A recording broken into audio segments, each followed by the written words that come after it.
اعوذ باللہ من الشیطان اللعین الرجیم بسم اللہ الرحمن الرحیم الحمد للہ وکفا وسلام علی عبادہ الذین اصطفیٰ. درود بھیجیے محمد وعلیہ.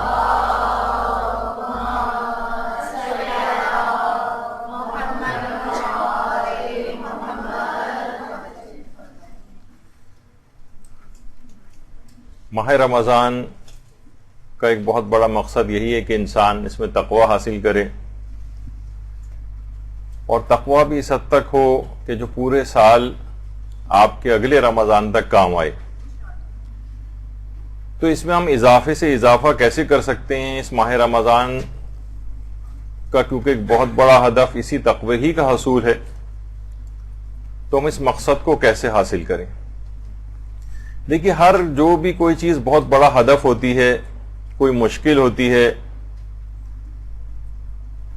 اور انسان اس کو حاصل کرنا چاہتا ہے، یعنی جتنا بڑا ہدف ہوگا اتنا ہی اس کو حاصل کرنے میں کچھ مشکل پیش آتی. آیت اللہ شہید مرتضی مطہری فرماتے تھے کہ کوئی شخص اگر روح کی بزرگی کا حامل بننا چاہے تو لازمی طور پر اس کا بدن تکلیفوں کا شکار ہوتا ہے، اور لازمی طور پر وہ زحمتوں کا شکار ہوتا ہے. آپ خود بھی دیکھ لینا کہ دنیا میں کوئی بھی بہت بڑا کوئی مقصد اچیو کرنا چاہتا ہے تو اتنی آسانی سے وہ کہاں حاصل ہوتا ہے. کوئی ایک بھی مثال آپ کے سامنے کہ بہت آسانی کے ساتھ اس کو حاصل کر لیا ہو اور وہ بہت ہی بڑا کوئی ہدف ہو. کتنی مثلا کوئی ماؤنٹ ایوریسٹ سر کرنا چاہتا ہے تو کتنی زحمتیں مشکلات کو اٹھا کر پھر اس ہدف کو حاصل کرتا ہے. تو بدن کے اعتبار سے بہت زیادہ وہ افراد کے جو کہ آسائشوں کا شکار ہوتے ہیں اور انتہائی میٹھی نیند لینے کے خواہاں ہوتے ہیں اور لذیذ کھانوں کی لذتوں سے بہرہ مند ہوتے ہیں اور نفسانی جو خواہشات اور لذتوں کے دل دادا ہوتے ہیں، بہت ممکن ہے کہ ان کی روح انتہائی پستی کی حامل ہو. تو رمضان اس لحاظ سے لذتوں میں کمی کا ایک پیغام لے کر آتا ہے کہ اس کو روح کی بلندی جو ہے وہ عطا ہوتی ہے، اور جسم زحمتوں اور تکلیفوں کا شکار تو ہوتا ہے، لیکن بڑے ہدف اور مقصد کو حاصل کرنے کے لیے جیسے کہ ابھی آپ نے سنا کہ بہرحال زحمتوں اور مصیبتوں اور مشکلات کا شکار ہونا تو پڑتا ہے. اچھا، اب رمضان بہرحال ایک خود غرضی کی سوچ سے بھی انسان کو بچاتا ہے.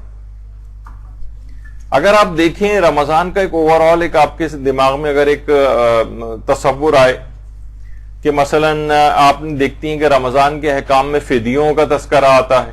فدیوں کے اندر کیا ہے کہ غریبوں تک کھانے کی چیزیں پہنچانا.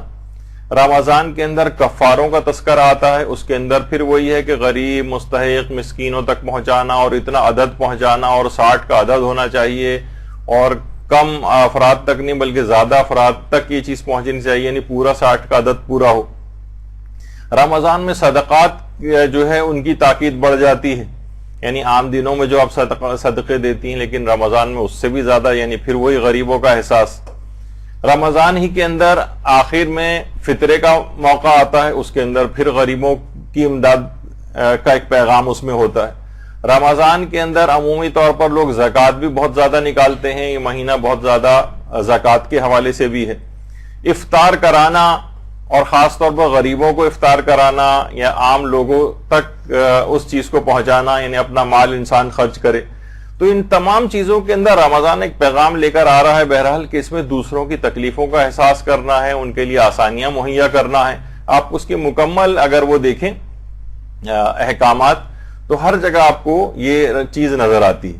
بلکہ اسلام تو انسان تو چھوڑیے، جانوروں کے تک کے سلسلے میں انتہائی اس قسم کے رحم دلانہ جذبات کا خواہاں ہوتا ہے.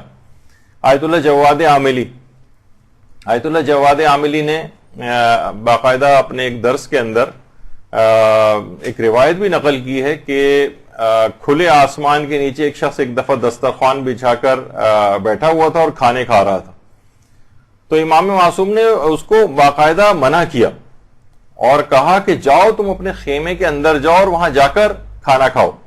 تم دیکھ نہیں رہے ہو کہ یہاں پر پرندے آ رہے ہیں اور پرندے تمہیں کھانا کھاتے دیکھ رہے ہیں للچائی ہوئی نگاہ سے. تو تم انہیں دکھا دکھا کر کھا رہے ہو. یعنی وہ امام جو جانوروں کا اس قدر خیال رکھتا ہو تو پھر آپ خود سوچئے کہ وہ اس لحاظ سے اس بات کو کب پسند کرے گا کہ مومنین جو ہے غربت کی زندگی گزاریں اور مومنین پریشانیوں کے اندر زندگی گزاریں اور انسان ان کو دیکھتا رہے. وہ تو جانور اور پرندوں تک کو کھانا کھاتے. اگر کسی انسان کو دیکھ رہا تھا وہ جانور وہ پرندہ تو امام نے اس شخص کو منع کیا کہ خیمے کے اندر چلے جاؤ. یعنی وہ اسلام جو کہ کہتا ہے کہ کسی اور یتیم کے سامنے اپنے بچے کو پیار نہ کرو کہ وہ اس کے دل میں احساس ہو کہ میرا باپ نہیں اور دیکھو یہ اس کا باپ اس کو پیار کر رہا ہے. یعنی اتنی جذبات کا خیال رکھنے والا اسلام. تو امام کے متعلق بھی ملتا ہے کہ کبھی کوئی جانور سامنے بھوکا ہوتا تھا تو خود تناول نہیں کرتے تھے جب تک کہ اس جانور کو کچھ نہ دے دیا جائے. تو بہرحال یہ سب چیزیں دیکھیے تو آیت اللہ جواد عاملی فرماتے ہیں کہ حقیقتاً واقعتاً دیکھا جائے تو ایسے تمام فرامین معصومین جو ہیں یہ واقعی چومے جانے کے قابل ہیں, یہ سینے سے لگائے جانے کے قابل ہیں ایسی تعلیمات. اور یہی وجہ ہے کہ ہمارے خود آیت اللہ جواد عاملی نے آگے درس میں فرمایا کہ ہمارے پیغمبر اسلام ختمی مرتبہ صلی اللہ علیہ وآلہ وسلم اللہم صلی علی محمد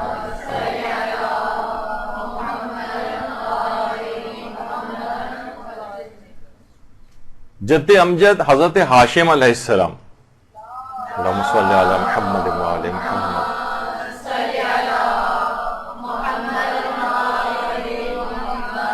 ان کے متعلق یہ کہا جاتا ہے کہ ان کی قبر مبارک جو ہے یہ فلسطین میں ہے, غازہ کے علاقے میں. یہ جو نکلے تھے اور جو افراد تھے وہاں پہ غربت کے مارے ان کی امدادی کے لیے نکلے تھے شام جانے کے لیے. تو راستے میں جب یہاں سے گزرے تو یہاں پر انتقال کر گئے تھے اور وہیں پر غازہ کے علاقے میں حضرت ہاشم کا کہا جاتا ہے کہ وہیں پر ان کا روضہ بھی ہے. تو فرماتے ہیں کہ اچھا یہ وہی ہاشم ہے جن سے نسل سادات کی ابتدا ہوئی ہے, حضرت ہاشم جس سے ہاشمی سادات کی ایک نسل کی جو ہے باقاعدہ ابتدا ہوئی ہے. تو ان کے اندر خصوصیت کیا تھی؟ یہ قبر مبارک ہے ان کی, ایک دفعہ اور درود بھیجیے محمد صلی اللہ علیہ وسلم.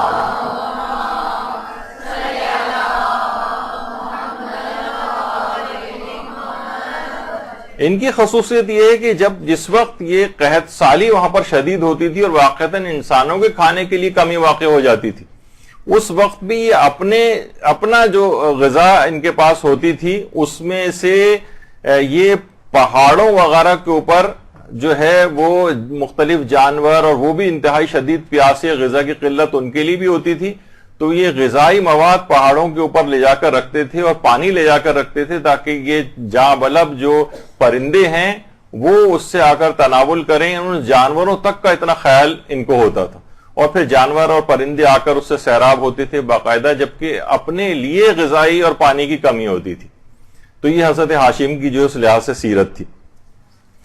تو یہی وجہ ہے کہ ایک اور بھی وجہ کہ ہاشم ان کا نام بھی اسی وجہ سے جو ہے ہاشم کے معنی ہوتے ہیں ٹکڑے ٹکڑے کرنے والا. یعنی یہ اس زمانے میں غذا ہوتی تھی روٹیوں کے ٹکڑے کر کے اور سالن میں شوربے کے اندر بھگو کر اس کے بعد جو ہے مستحقین کو گوشت وغیرہ ملا کر کھلایا جاتا تھا اور یہ اس کا انتظام کیا کرتے تھے. تو اس لحاظ سے آپ دیکھیں کہ جب بھی ایک چیز جو پیغمبر اسلام کا حق ہے کہ کم سے کم 5 اجداد پیغمبر کے جو نام ہیں وہ کسی بھی مومن کو زبانی یاد ہونے چاہیے. تو اس کے اندر بہرحال حضرت ہاشم کا بھی نام آتا ہے. تو یہ روزے کے لحاظ سے بھی یہی پیغام ہے کہ انسان کو انسانوں کا دیگر افراد کا بھی خیال رکھنا ہے, حتیٰ کہ جانوروں تک کا خیال رکھنا ہے, اور پیغمبر کے اجداد کی سیرت کا بھی یہی تقاضا ہے. اچھا انسان کو چاہیے کہ اپنی یہ اس کو جو بھوکا رکھا جا رہا ہے واقعتاً اس کے اندر ایک احساس جو ہے وہ بیدار کیا جاتا ہے. یہی وجہ ہے کہ حضرت امیر المومنین علیہ الصلوۃ والسلام اللہم صلی علی محمد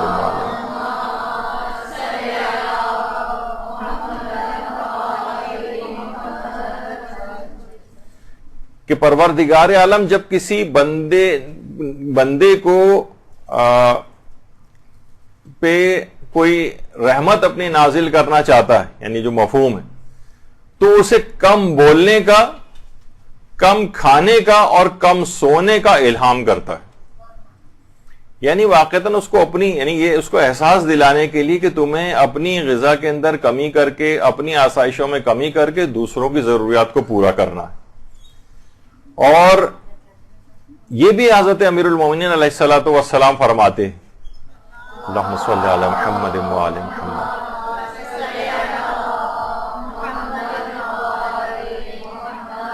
دیکھیے وہ خود غرضی کی سوچ سے بچانے کے لیے کہ انسان بعض اوقات صرف اور صرف اپنی اولاد اپنے رشتہ داروں کے چکر میں لگا رہتا ہے اور دوسروں لوگوں سے غافل ہو جاتا ہے. کہ جب تم یہ دیکھو کہ اللہ تمہیں اپنے ذکر سے مانوس کیے ہوئے ہیں، یعنی تمہیں ہر وقت اللہ یاد آ رہا ہے، تو سمجھ جاؤ کہ وہ تم سے محبت کرتا ہے. اور اگر تم اس کی مخلوق سے مانوس ہوئے ہو، بس صرف لوگوں کے اندر گھرے ہوئے ہو، بس صرف اور صرف اپنے ہی خاندان، اپنے ہی رشتہ دار، اپنی ہی اولاد، اپنے ہی بچے، بس ان کے اندر انسان لگا رہے، تو سمجھ جاؤ یعنی کہ تم اگر ذکر خدا سے پروردگار سے غافل ہو کے مخلوقات کی طرف چلے گئے ہو، بس ہر وقت انہی کے اندر گھرے ہوئے ہو، تو سمجھ جاؤ کہ وہ تم کو اپنا دشمن بنا چکا ہے. تو انسان کو دونوں طرف بیلنس لے کر چلنا ہے کہ اس کو ذکر خدا بھی ہر وقت وہ کرتا رہے اور لوگوں کا خیال بھی اس کو رہے، اور صرف یہ نہ ہو کہ خود غرضانہ زندگی، اور یہ بھی خود غرضی کا ایک حصہ ہے کہ بس اپنا اور اپنی اولاد کے علاوہ انسان کچھ نہ سوچے. جب بھی کہا جاتا ہے کہ دیکھیے جیسے جیسے ہماری عمروں میں اضافہ ہو رہا ہے، ہمارے عمل اور کردار کے اندر بہتری آنے کے بجائے ہم دیکھتے ہیں کہ تنزلی کی طرف ہم جاتے ہیں، یعنی برخلاف اس کے ہوتا نظر آ رہا ہے. کسی نے بڑا اچھا کہا ہے نا کہ جب ہم بچپن میں ہمارے کپڑے گندے ہوتے تھے لیکن دل صاف ہوتے تھے، اور بڑے ہونے کے بعد کپڑے صاف ہیں لیکن دل میلے ہو گئے. پہلے زمانے میں مسجدیں کچی ہوتی تھیں، نمازی پکے ہوتے تھے، اب مسجدیں پکی اور نمازی کچے ہیں. تو یہ ایک صورتحال اس طرح سے ہو رہی ہے، اور جیسے جیسے انسان آگے بڑھتا ہے اس کو چاہیے کہ وہ اپنے آپ کو ان چیزوں سے مانوس کرے، پروردگار عالم کی طرف اپنی توجہات کو زیادہ کرے.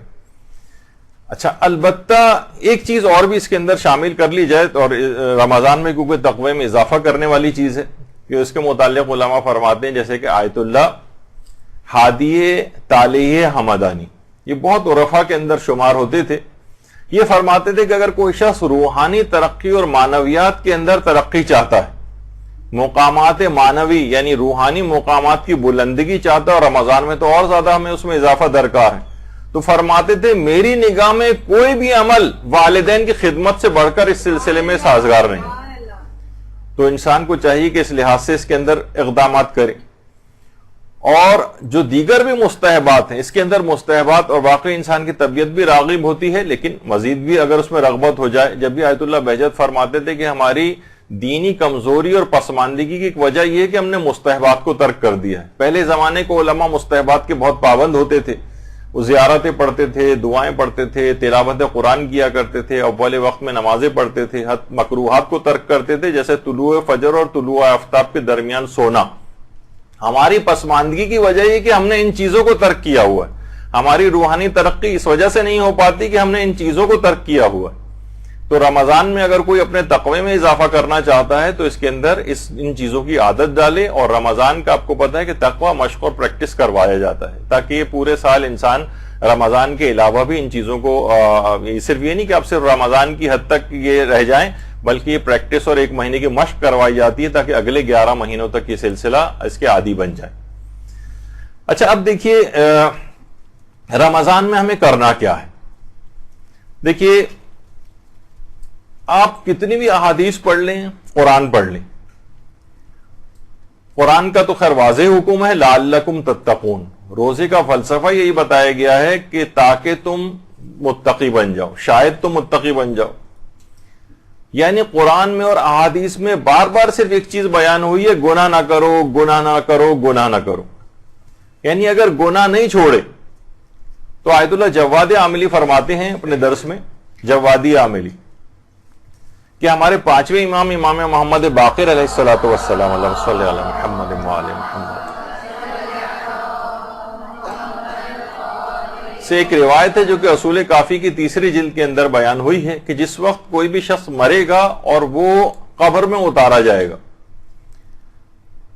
تو قبر میں اتارے جانے کے بعد جب قبر اس کی بند ہو جائے گی تو اس کی روح اس کے بدن میں واپس لوٹا دی جائے گی، اس کی روح اس کے بدن میں لوٹا دی جائے گی، اور اس کے بعد 2 فرشتے امتحانات لینے کے لیے اس کے پاس آ جائیں گے۔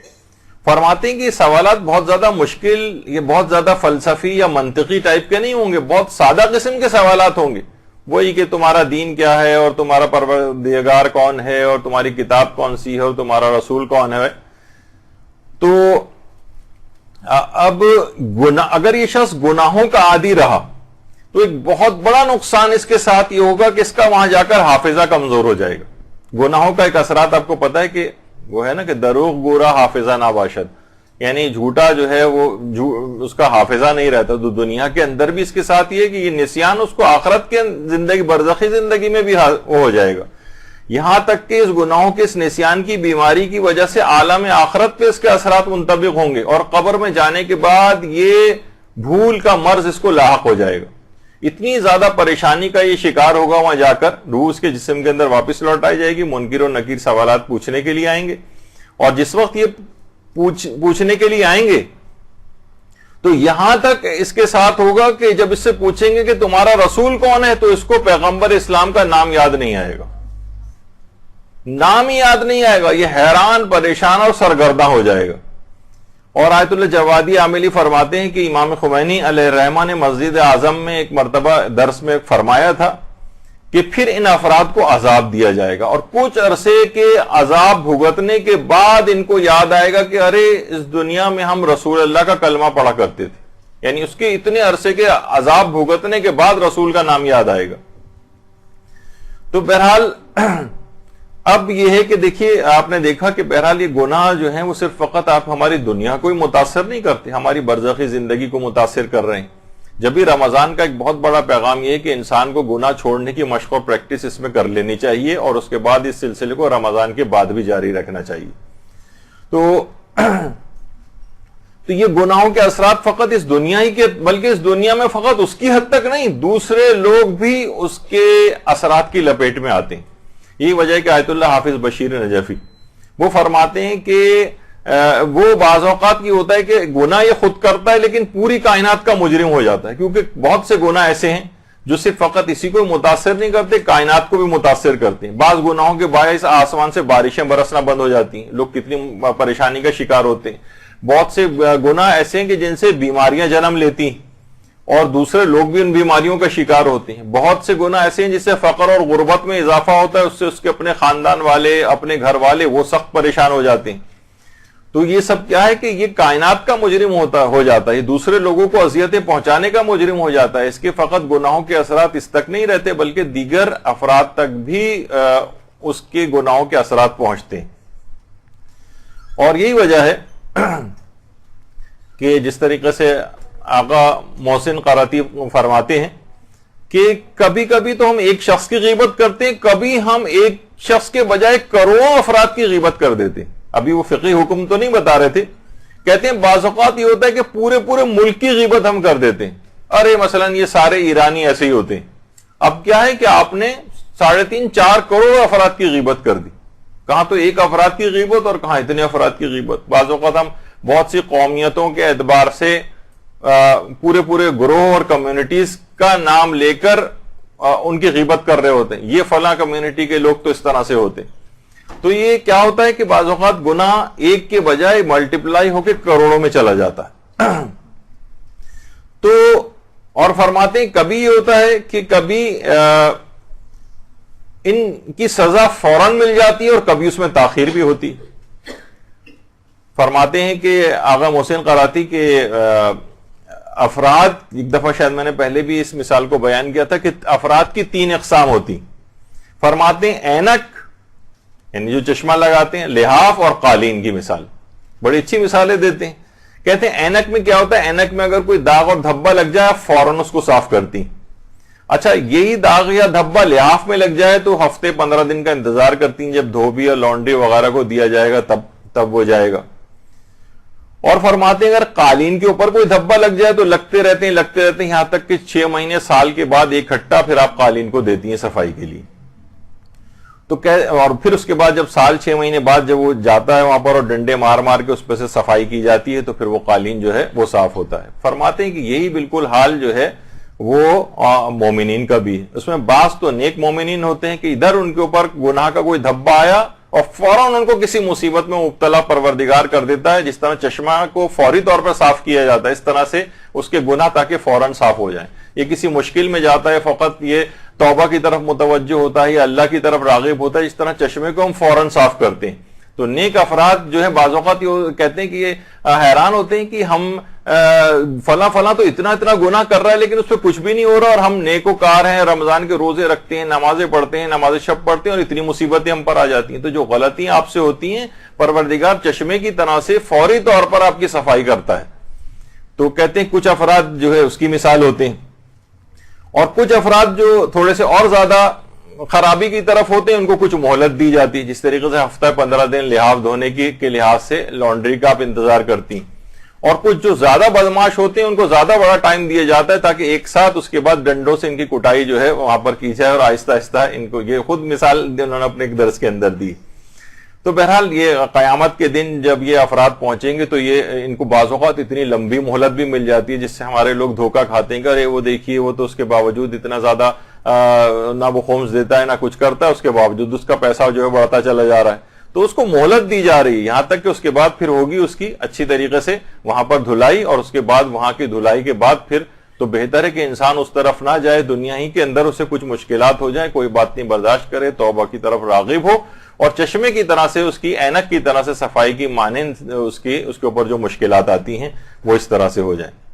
تو بہرحال یہ بہترین موقع آپ کے پاس آ گیا ہے رمضان کا. اس کے یہ توبہ کرنے کا مہینہ ہے, گناہوں کو ترک کرنے کا مہینہ ہے, یہ گناہوں سے یو ٹرن لینے کا مہینہ ہے.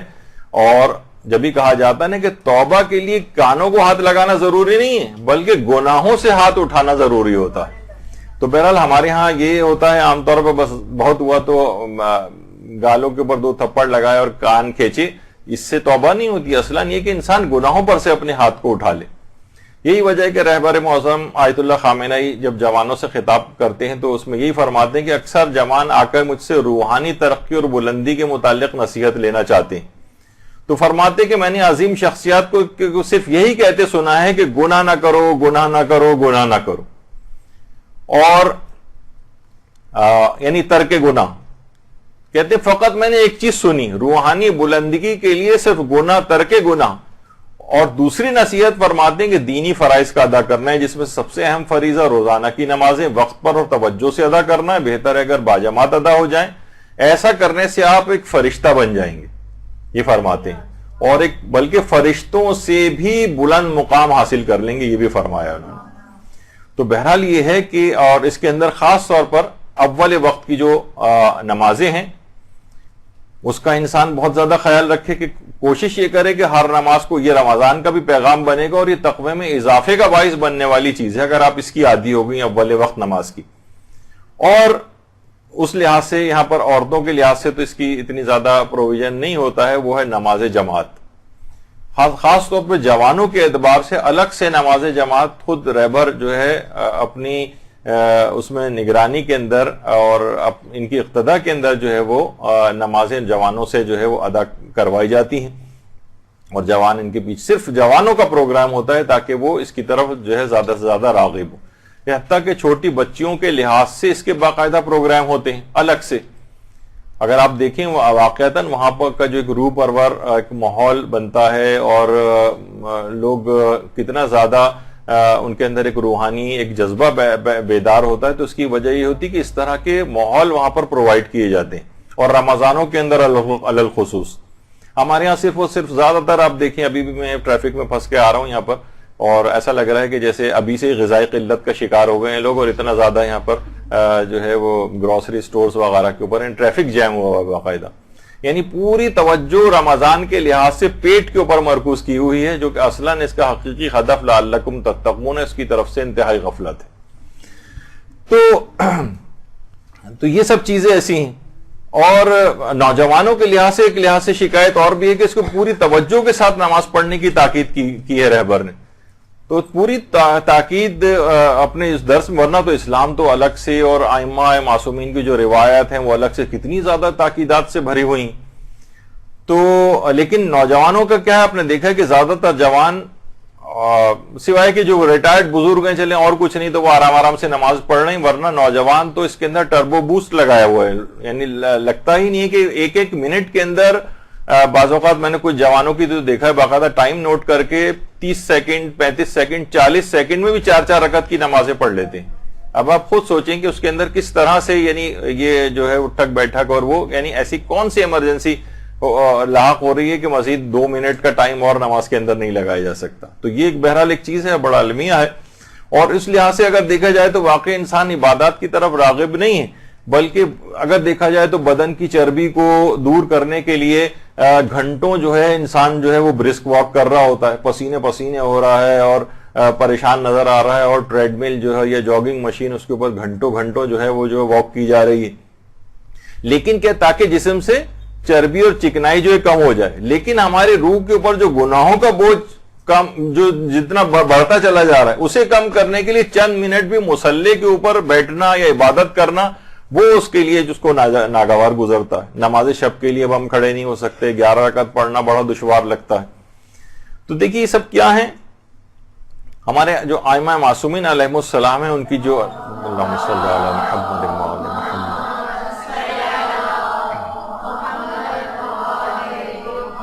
ان کی آپ ان کی احادیث کے اندر ان کی جو احادیث کی کتابیں ہیں اس میں ان کے اقوال پڑھیں تو گناہوں سے بچنے کا ہر طریقہ اس کے اندر موجود ہے. ہمارا کیا ہے کہ ہم مطالعہ ہی نہیں کرتے ہیں، ہم پتہ ہی نہیں چلاتے ہیں. تو اس کی مثال آغا بہجت نے بڑی اچھی دی ہے کہ، اور ان کی مثال دی آیت اللہ شربیانی کی. یہ بہت بڑے علماء اور فقہاء اور عرفاء کے اندر شمار ہوتے تھے. تو ان کا واقعہ ایک دفعہ نقل کر رہے تھے کہ یہ جو تھے ایک دفعہ اپنے گھر کی طرف جا رہے تھے، ایک فقیر ان کے پیچھے لگ گیا. اچھا بار بار فقیر کہہ رہا ہے آپ خود اللہ کے لیے میری مدد کرو ورنہ میں مر جاؤں گا بھوک سے، اللہ کے لیے مدد کرو. اچھا انہوں نے کوئی توجہ ہی نہیں دی اور گھر کے اندر داخل ہو گئے، دروازہ بھی بند کر لیا.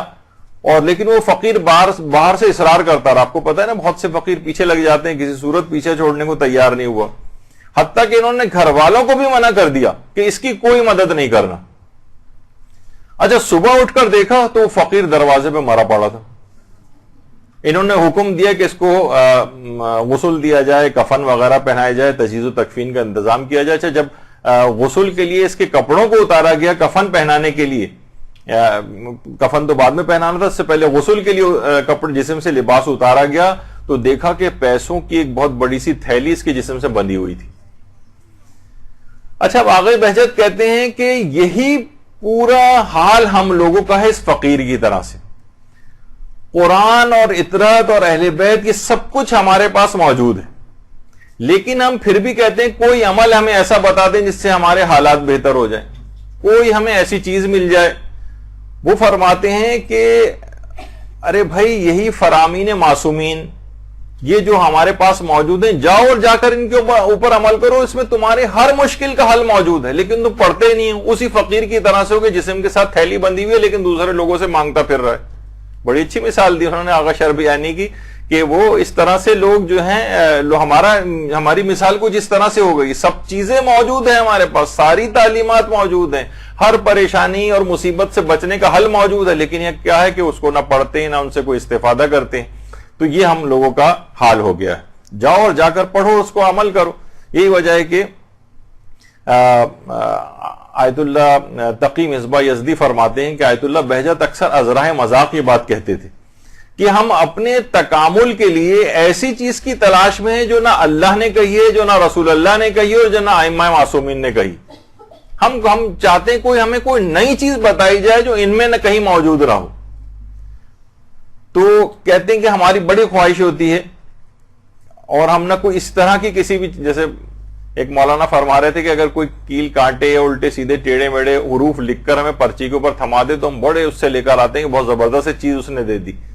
اور اگر مثلا وہ کہہ دے لکھ کے دے دے کہ زیارت عاشورہ پڑھیں تو ہم منہ بناتے ہیں کہ یہ تو وہی پرانی چیز انہوں نے بتا دی. یعنی کوئی ایسی چیز کی تلاش میں ہے جو اللہ نے بھی نہ کہی ہو، نہ رسول نے، نہ امام نے. کوئی نئی چیز ہونی چاہیے اس کے علاوہ. ارے بھائی یہ ساری چیزیں موجود ہیں. تو آغا بہجت یہ بات بھی فرماتے ہیں کہ دیکھیے اگر امام معصوم آ جائیں، اور جیسے کہ امام زمان علیہ الصلوۃ والسلام ہمارے موجود ہی ہیں، اللہم صلی علی محمد وعلی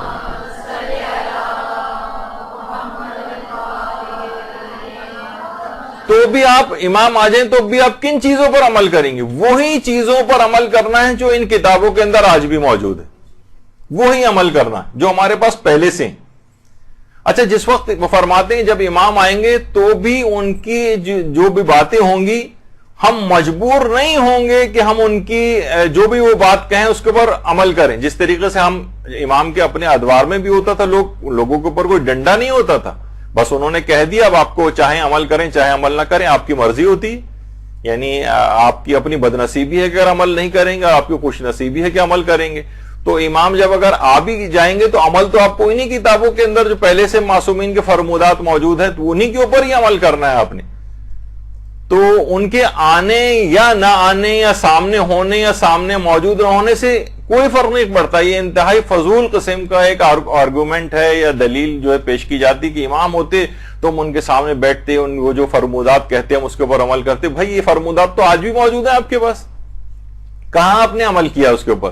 اور مجبور تو آپ تب بھی نہیں ہوں گے جب امام کے سامنے بیٹھ کر بھی امام کسی چیز کا حکم دیں گے، اس میں بھی یہ ہوگا کہ سستی غالب آئے گی، نفس غالب آئے گا، کبھی آپ کی شخصیت غالب آ جائے گی اس چیز کے اوپر اور آپ عمل نہیں کریں گے، مجبور تو تب بھی نہیں ہوں گے۔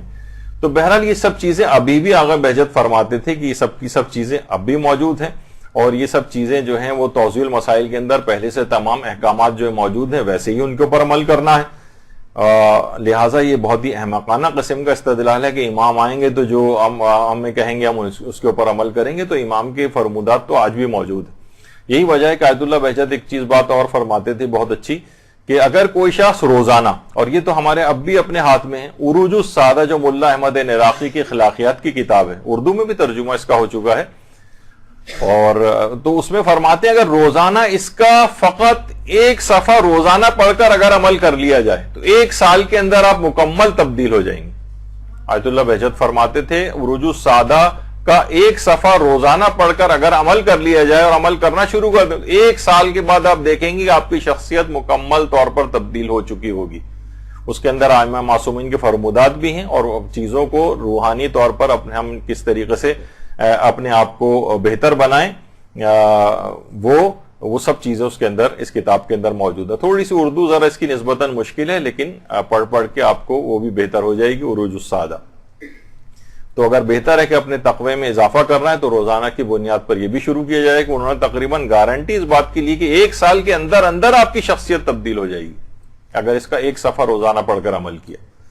اور اس کے ساتھ ایک چیز اور بھی ہے، اور وہ ہے تلاوت قرآن روزانہ ہو، روزانہ تلاوت قرآن۔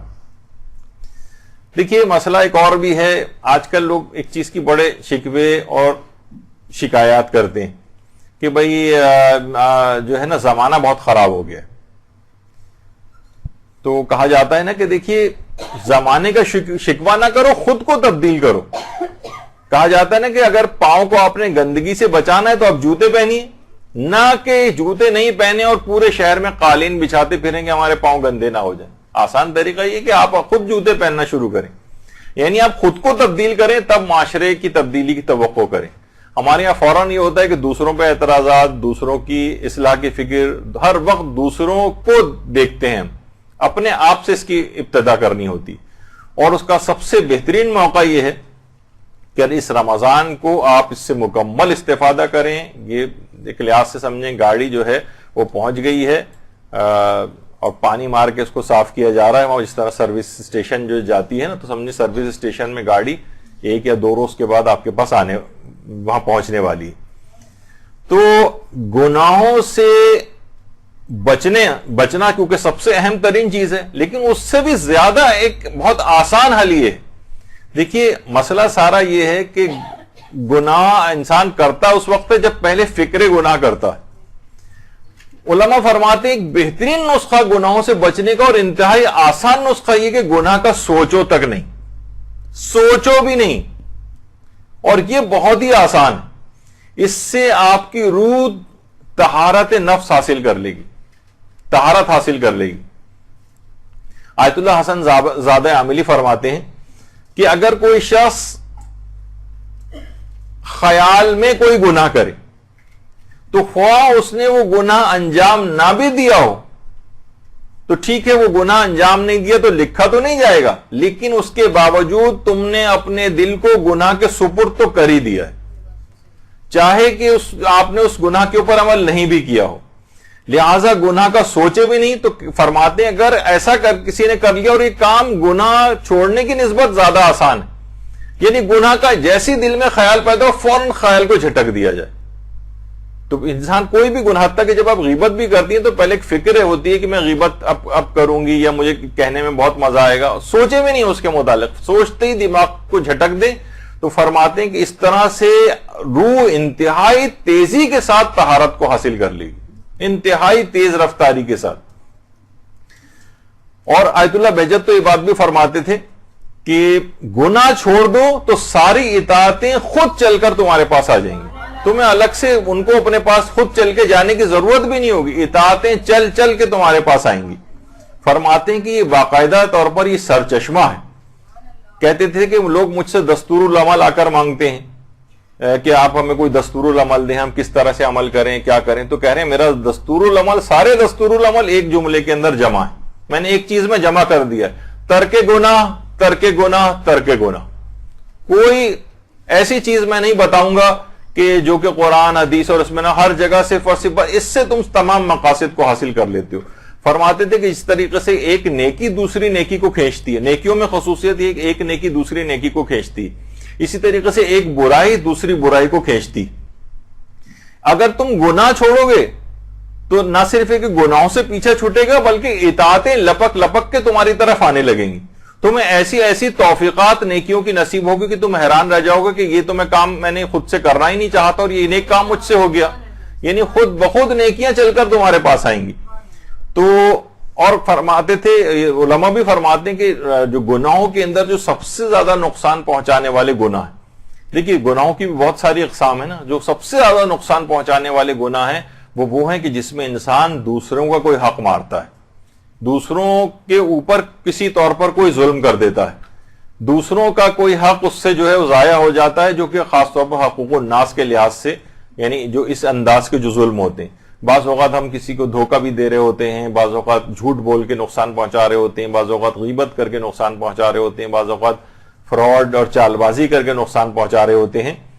جو کہا جاتا ہے نا کہ لطیفے کے طور پر یہ بات کہی جاتی ہے کہ دنیا میں سب سے زیادہ جو سچا انسان ہے وہ پان والا ہے، پان والا جو ہمیشہ پوچھ کر چونا لگاتا ہے، تو یہ باقاعدہ اس کے طور پہ بھی کہی جاتی ہے، ورنہ ہر شخص کیا ہے دوسرے کو چال بازی کے ذریعے، فراڈ کے ذریعے، دھوکے کے ذریعے چونا لگاتا ہے، یہ واحد سچا انسان ہے جو پوچھتا ہے ہمیشہ۔ تو بہرحال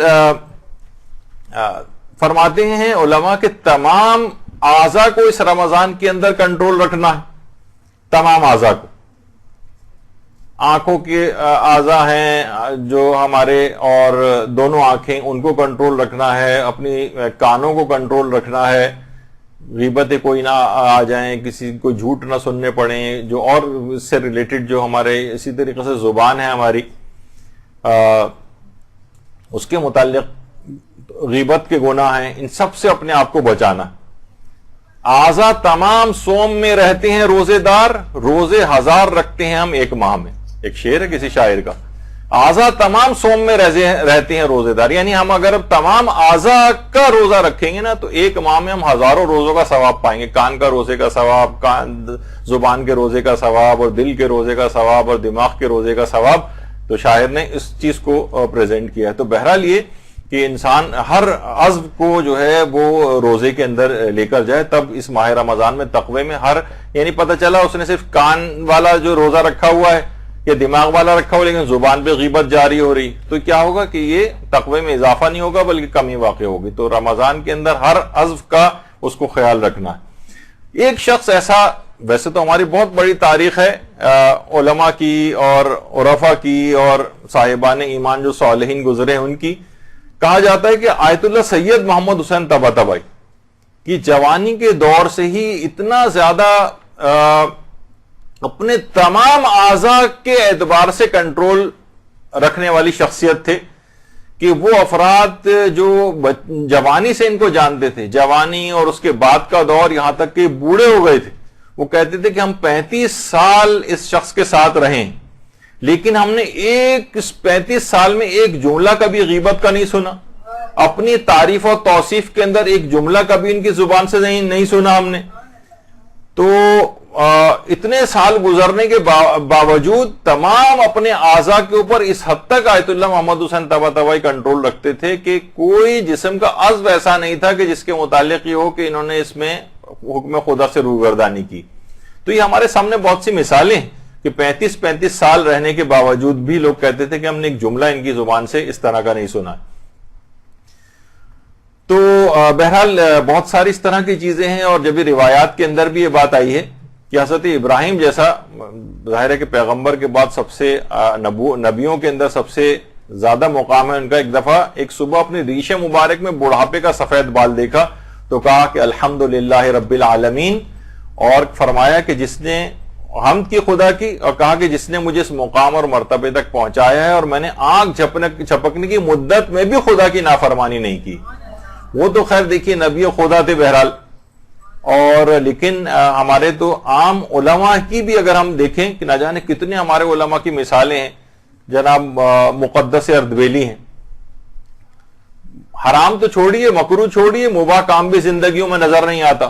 سید مہدی بحر العلوم، ان کے متعلق بھی یہی بات ملتی ہے کہ انتہائی تقدس معابی کے اندر تھے کہ بہت سے لوگ تو شک و شبہ میں گرفتار ہو گئے تھے کہ کہیں امام یہی تو نہیں کہ نام بھی ان کا محمد تھا، مہدی بھی لقب تھا، علم کے اندر اور تقوی و پرہیزگاری میں بھی اتنا زیادہ تھے، تو بہت سے لوگ شک و شبہ کا بھی شکار ہوئے تھے.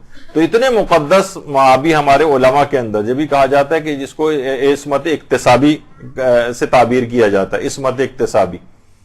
اور عصمت اکتسابی ظاہر ہے اصل جو عصمت ہے وہ تو چہاردہ معصومین کے پاس ہے، جو کہ عصمت کاملہ کہلاتی ہے، عصمت کبریٰ کہلاتی ہے. لیکن ایک عصمت اکتسابی بھی جو خود سے حاصل کی جاتی، جیسے کہا جاتا ہے کہ شہزادہ علی اکبر علیہ الصلوۃ والسلام، اللہم صل علی محمد وعلی محمد،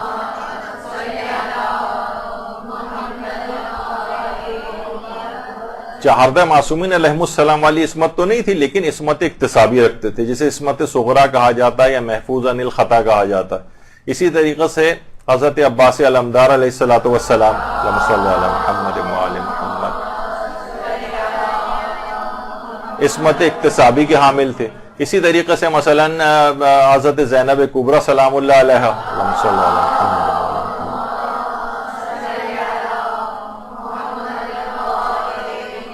یہ انہوں نے خود اپنی ریاضتوں سے، اپنی نفس کشی سے اس مقام عصمت کو حاصل کیا تھا کہ محفوظ عن الخطا جو ہے کہا جاتا ہے. چہاردہ معصومین کی عصمت ظاہر ہے وہ تو ایک بالکل پروردگار کی خاص عطا ہے اور اس میں کوئی شریک نہیں ہے ان کا. تو کتنے ہمارے علماء ایسے ہیں، جیسے ابھی میں ان کی مثال دے رہا تھا مقدس اردبیلی کی، سید مہدی بحر العلوم کی. اسی طریقے سے مثلا آیت اللہ بہاؤالدینی یہ بات فرماتے تھے، آیت اللہ رضا بہاؤالدینی فرماتے تھے قم میں جتنی بھی مدفون ہستیاں قم میں، معصومہ قم کے بعد مجھے علم نہیں ہے کہ کوئی بھی شرف اور فضیلت میں مرزا ابو القاسم قمی سے زیادہ فضیلت کا حامل ہو. قبرستان شیخہ، گلزار شیخہ جو بالکل معصوم قم کے قبرستان کے روضے کے برابر میں قبرستان ہے، وہاں مرزا قمی کی قبر ہے. انہوں نے بھی اتنا مقام فرماتے ہیں کہ معصومہ قم کے بعد جو افضل ترین جو شخصیات قوم کے اندر مدفون ہیں اس کے اندر آیت اللہ ابو القاسم مرزا قمی کے نام سے جو مشہور ہیں ان کی شخصیت ہے. تو کیسی کیسی شخصیات ان لوگوں نے، یہ کیوں ان کا تذکرہ آ رہا ہے؟ یہ تقوی اور پرہیزگاری سے اس مقام تک پہنچے. بلکہ ایک شخص کو خواب میں آگے کہا تھا کہ لوگ اگر یہ تمام لوگ چاہیں تو اپنی حاجات لے کے میری قبر پہ آئیں تو میں ان کی تمام حاجات کو قبول کروا سکتا ہوں. لیکن ظاہر ہے کہ استخفاف ہوگا معصومہ کا یا امام رضا کی قبر کا، تو میں یعنی ان کا تو مقام انتہائی اعلیٰ اور رفع ہے، لیکن لوگوں کو ظاہر ہے زیادہ وہیں متوجہ رہنا چاہیے، ورنہ یہ کوئی بڑی بات نہیں ہے. ان لوگوں کی حاجات تمام کے تمام افراد میرے پاس بھی آ جائیں تو سب کی حاجات کو قبول کروا سکتا ہوں. تو بہرحال یہ تمام علماء اس مقام تک کیسے پہنچے؟ انہوں نے تقوی اور پرہیزگاری سے اس مقام کو حاصل کیا. دیکھیے بہت سے لوگ کہتے ہیں کہ دیکھیے کتنے ہی رمضان آتے ہیں کتنے ہی رمضان جاتے ہیں، ہم دیکھتے ہیں کہ تقوی کے کوئی خاص ہم پہ فرق نہیں پڑتا. پچھلے سالوں میں جو تھا آپ ذرا دل کو ٹٹولیے، پچھلے بھی رمضان آ کے گزرا اور نہ جانے کتنے رمضان پیچھے آ کے گزرے، کوئی زیادہ فرق ہمیں اپنی طبیعتوں کے اندر نظر نہیں آتا. آیت اللہ بہجت کہتے تھے کہ اگر کوئی شخص اپنے گناہ اس طرح سے چھوڑنے پر سے عاجز آ جائے جس طریقے سے اس کو واقعتاً گناہ چھوڑ دینے چاہیے، کہتے تھے اس کا ایک طریقہ ہے، وہ یہ ہے کہ اگر ہر شب جمعہ یا روزانہ بھی اگر ممکن ہو تو وہ اگر اولیاء خدا میں سے کسی ایک کی قبر پر یا روضے پر آ جائے. اچھا روضے پر اگر آنا ممکن نہیں ہے تو وہ اپنے وطن میں بیٹھ کر بھی اس عمل کو انجام دے سکتا ہے، لیکن فرماتے تھے کہ اگر روضے پر بیٹھ کر وہ آئے اور تلاوت قرآن کرے. جب بھی اس طرح کی بہت زیادہ وہاں پر تقاریب ائمہ کے حرموں میں خاص طور پر رمضان میں منعقد ہوتی، وہ فرماتے تھے اور اس عمل کو 40 ہفتوں تک جاری رکھے، 40 ہفتوں تک، اور آ کر وہاں تلاوت قرآن کرے، اور تلاوت قرآن کرنے کے بعد ان صاحب قبر کو جو ہے وہ ہدیہ کرے. اچھا دور سے رہنے والے جو افراد ہیں وہ فرماتے تھے کہ اس سے زیادہ مؤثر گناہوں چھوڑنے کا کوئی عمل نہیں کہ مکے، مدینے اور مقامات مقدسہ میں مدفون جتنی بھی اولیاء خدا کی قبور ہیں اور وہ جو مقدس ہستی ہیں وہاں پر دفن ہیں، ان کے لیے اگر آپ قرآن کا ایک جز یا کچھ سورہ ہے قرآنی پڑھ کر ان کو ہدیہ کریں تو یہ عمل گناہوں کو چھوڑنے کے سلسلے میں بہت ہی معاون ہے. یعنی اگر وہاں بیٹھ کے کر سکے تو بہت ہی بہتر ہے، اگر کسی کو یہ والی سہولت حاصل ہو اور جو دور ہو اور اس کے لیے ممکن نہ ہو. اور کہتے ہیں فرماتے ہیں کہ 40 ہفتے تک یہ سلسلہ رہے، اور شب جمعہ اگر ہو یا پھر روزانہ کی بنیاد پر بھی ہو تو بہت ہی اچھا ہے. اور اس بات کی جو ہے وہ مکمل پابندی کرے کہ تلاوت قرآن کرے ان جگہوں کے اوپر بیٹھ کر، تو وہ دیکھے گا کہ انتہائی تیز رفتاری کے ساتھ اس سے گناہ چھوٹتے چلے جائیں گے، اور 40 ہفتوں تک اس عمل کو کرے. تو میں اس لحاظ سے یہ بات بتا رہا تھا کہ تقویٰ کچھ حاصل ہوتا ہے پھر ہم سے رخصت ہو جاتا ہے، تو اس کو مضبوط کرنے، اس میں اضافہ کرنے والے اعمال پتہ ہونے چاہیے، ری انفورس کریں اس تقوی کو کہ یہ مضبوطی کے ساتھ گڑ جائے اپنی جگہ پر، اور یہ ایسا نہ ہو کہ پھر آہستہ آہستہ ہم دیکھتے ہیں کہ وہ ڈرین ہو جاتا ہے سارا کچھ دن بعد ہی، حتیٰ کہ بہت سو کا تو تقویٰ عید کے روز ہی تک پورا ڈرین ہو جاتا ہے. ایسا ہے کہ جو آج ہی کسی کو تنخواہ ملی اور آج ہی گن پوائنٹ کے اوپر کسی کی تنخواہ جو لوٹ لی جائے، وہ اس کے ساتھ ہوتا ہے عام طور پہ عید کے دن جو ہم سے گناہ ہو جاتے ہیں. تو ایک تو طریقہ کار یہ ہے. دوسرا طریقہ کار ایک اور علماء فرماتے ہیں، ایک تو یہ ہے کہ دیکھیے آپ جس جگہ بھی آپ کا جہاں نماز پڑھتی ہے نا اس کی جگہ کو ایسا رکھیں جہاں آپ کا واقعتاً نماز میں دل لگے. بہت سے لوگ بہت اچھی ایسی جگہ بھی بناتے ہیں. ہمارے ساتھ یہ کہ عبادتوں میں دل کیوں نہیں لگتا، کہیں پہ بھی ایسی عام گزرگاہ، لوگ بھی سامنے سے گزر رہے ہیں، شور ہنگامہ مچ رہا ہے، ٹی وی سامنے سے کھلا ہوا ہے، اور یعنی وہاں دل لگنے والی کوئی عبادت کے اندر جگہ نہیں، بلکہ اس میں یہ ہوتا ہے کہ جلد سے جلد ہم ختم کریں کیونکہ ٹی وی کی آواز گونج رہی ہے، کوئی ڈرامہ بھی دیکھا جا رہا ہے، تو تاکہ جلدی نماز ختم کریں ہم. تو عبادتوں میں دل نہیں لگتا. لیکن ایسی جگہ کے اوپر، ایسی جگہ پہ مصلی کہ وہاں باقاعدہ کوئی نماز کی جگہ، کمرہ، کوئی خاص جگہ جہاں آپ کا دل لگے، اس کو جگہ کو ایسا ڈیکوریٹ کریں، بنائیں. تو اچھا جس وقت آپ وہاں پر ایسی جگہ ہو کہ جو کتنا آپ دیکھیے خواتین ہیں وہ پیسہ بھی خرچ کرتی ہیں، سب کچھ کرتی ہیں اپنے کپڑوں کے سلسلے میں، تو نماز کی جگہ بنانے میں کیوں نہیں ہوتا ہی؟ ہمارے یہاں کچھ چیزوں میں انتہائی کنجوسی، جیسے کہا جاتا ہے نا کہ جناب بچوں کو بے تحاشا 20-25 ہزار مہینے کے بچے مثلا برگر اور وہ کھا جاتے ہیں، لیکن جب ہم اسٹیشنری کی دکان پہ جاتے ہیں تو ہم کوشش یہ ہوتی ہے کہ بہت معمولی سے بس چیز ان کو دلا دی جائے. کتاب بھی ہے اگر ہے تو بس ایک توضیح المسائل پورے گھر کے لیے کافی ہونی چاہیے، ایک قرآن ہے یا بس وہ رکھا ہوا ہے، جبکہ ہر ایک کے پاس ایک الگ قرآن ہونا چاہیے، ہر ایک کی توضیح المسائل الگ ہونی چاہیے. تو بہت ساری چیزیں ایسی، ہر ایک کی صحیفہ کاملہ الگ ہونی چاہیے. تو خیر، تو وہ فرماتے ہیں کہ جس وقت آپ تعقیبات میں، دو نمازوں کے درمیان تعقیبات میں مشغول ہوتی ہیں، اس وقت دیکھیے تعقیبات میں جس وقت انسان مصلی پہ بیٹھا ہوتا ہے نا، مصلی پہ آتے ہی شیطان اس سے دور ہو جاتا ہے. بہت اچھا موقع آپ کے پاس ہے اس وقت. فرماتے ہیں کہ اس وقت کوئی بھی اپنی ایک اخلاقی برائی کو آپ ایسا ٹارگٹ کر لیں جس گناہ اور کمزوری کو چھوڑنے سے آپ عاجز ہوں، مثلا غیبت ہی، اور کسی ایک خاص شخص کی غیبت اکثر ہم دیکھتے ہیں کہ اس کی فلاں فلاں کی غیبت ہم سے زیادہ ہو جاتی ہے، آپ اس شخص کو وہ کریں اور کہیں، اور زیادہ بڑا اس میں شارٹ ٹارگٹس رکھیں، یعنی ڈیوریشن شارٹ رکھیں اس بات کی، مثلا یہ کہ میں ایک ہفتے تک فلاں شخص کی غیبت نہ تو کروں گی اور نہ سنوں گی، صرف ایک ہفتے تک. اور فرماتے ہیں کہ اس وقت جس وقت یہ آپ عہد کر لیں، نظر کر لیں، قسم کھا لیں کہ میں اس کی مخالفت نہیں کروں گی ایک ہفتے تک، اور پھر ایک ہفتہ گزر جائے تو اس میں مزید ایکسٹینشن کر لیں، پھر اس کا دورانیہ آپ بڑھا بھی سکتی ہیں. اس طرح کر کے ایک ایک گناہ کو آپ ٹارگٹ کریں. مصلی پر بیٹھے ہوئے اس وقت شیطان آپ کے اوپر حملہ آور نہیں ہوگا، ورنہ اس کے علاوہ جو مواقع ہوتے ہیں نا اس میں شیطان آپ کے دل میں وسوسے ڈالے گا، بلکہ خیال ہی نہیں آنے دے گا کہ اس طرح کا کوئی آپ کریں، دماغی طور پہ کوئی عہد یا قسم کھائیں آپ. تو یہ جو مصلی نماز ہے اس کو اس والے ٹائم کو آپ خاص طور پر اویل کریں، اور اس کے اندر کوئی شارٹ ڈیوریشن دورانیے والے جو ہوتے ہیں اس میں آپ گناہوں کو چھوڑنے کا عہد کریں. یہ تو میں نے غیبت کی مثال دی. اس طرح سے جو مزید جن گناہوں کا کوئی بھی شخص شکار ہوتا ہے، وہ زیادہ واقف ہوتا ہے ان سے، وہ کہیں گے میں ایک ہفتے تک میں اس گناہ کو نہیں کروں گی، اور باقاعدہ قسم کھا لیں اس کی شرعی طور پر کہ اس کو پھر کفارہ آپ کو دینا واجب ہو جائے، تاکہ تو آپ کے اوپر ایک پابندی ہو جائے. پھر آپ دیکھیں گے کہ اس دوران جب اس پہ عمل کریں گے تو کس حد تک آپ کو اس کا فائدہ ملے گا، اور وہ گناہ مستقل اس سے چھوٹتے چلے جائیں گے. تو اطاعت الہی کی طرف مصلی کے اوپر بیٹھ کے دل انسان کا زیادہ راغب ہوتا ہے، تو یہ ضرور کریں. تو دیکھیے اب یہ ان چیزوں کے متعلق یہ ہونے لگا کہ دیکھیے یہ جو گناہ ہے نا، یہ جیسے غیبت ہے، جھوٹ ہے، یہ تو ہر شخص سے ہی ہو جاتا ہے. اس کو کہا جاتا ہے کہ یعنی یہ تو بہت ہی کامن گناہ ہے، بلکہ اس کا تو گناہ ہونا بھی نہیں سمجھا جاتا آج کل. تو علماء یہ فرماتے ہیں کہ دیکھیے گناہوں کا بہت زیادہ عام ہونا یا عامت البلوہ ہونا ان کے مباح ہونے کی دلیل نہیں ہوتا ہے. آپ کو ان سے پیچھے چھوڑانا ہے سب سے، یہ نہیں کہ اتنے سبھی لوگ گرفتار ہو جاتے ہیں. وہ جو سعادت حسن منٹو جو تھے ہمارے افسانہ نگار، ان کے متعلق ملتا ہے نا کہ ان سے کسی نے پوچھا تھا کہ ملک کا کیا حال ہے، تو کہنے لگے کہ وہی حال ہے جو جیل میں ہونے والی نماز جمعہ کا ہوتا ہے. تو لوگوں نے کہا کیا مطلب ہے؟ کہہ رہے ہیں اس طرح کا ملک کا حال ہے کہ اذان جو ہے کوئی فراڈیا دیتا ہے، امامت قاتل کرواتا ہے، اور اس کے پیچھے پڑھنے والے سارے نمازی چور ہوتے ہیں.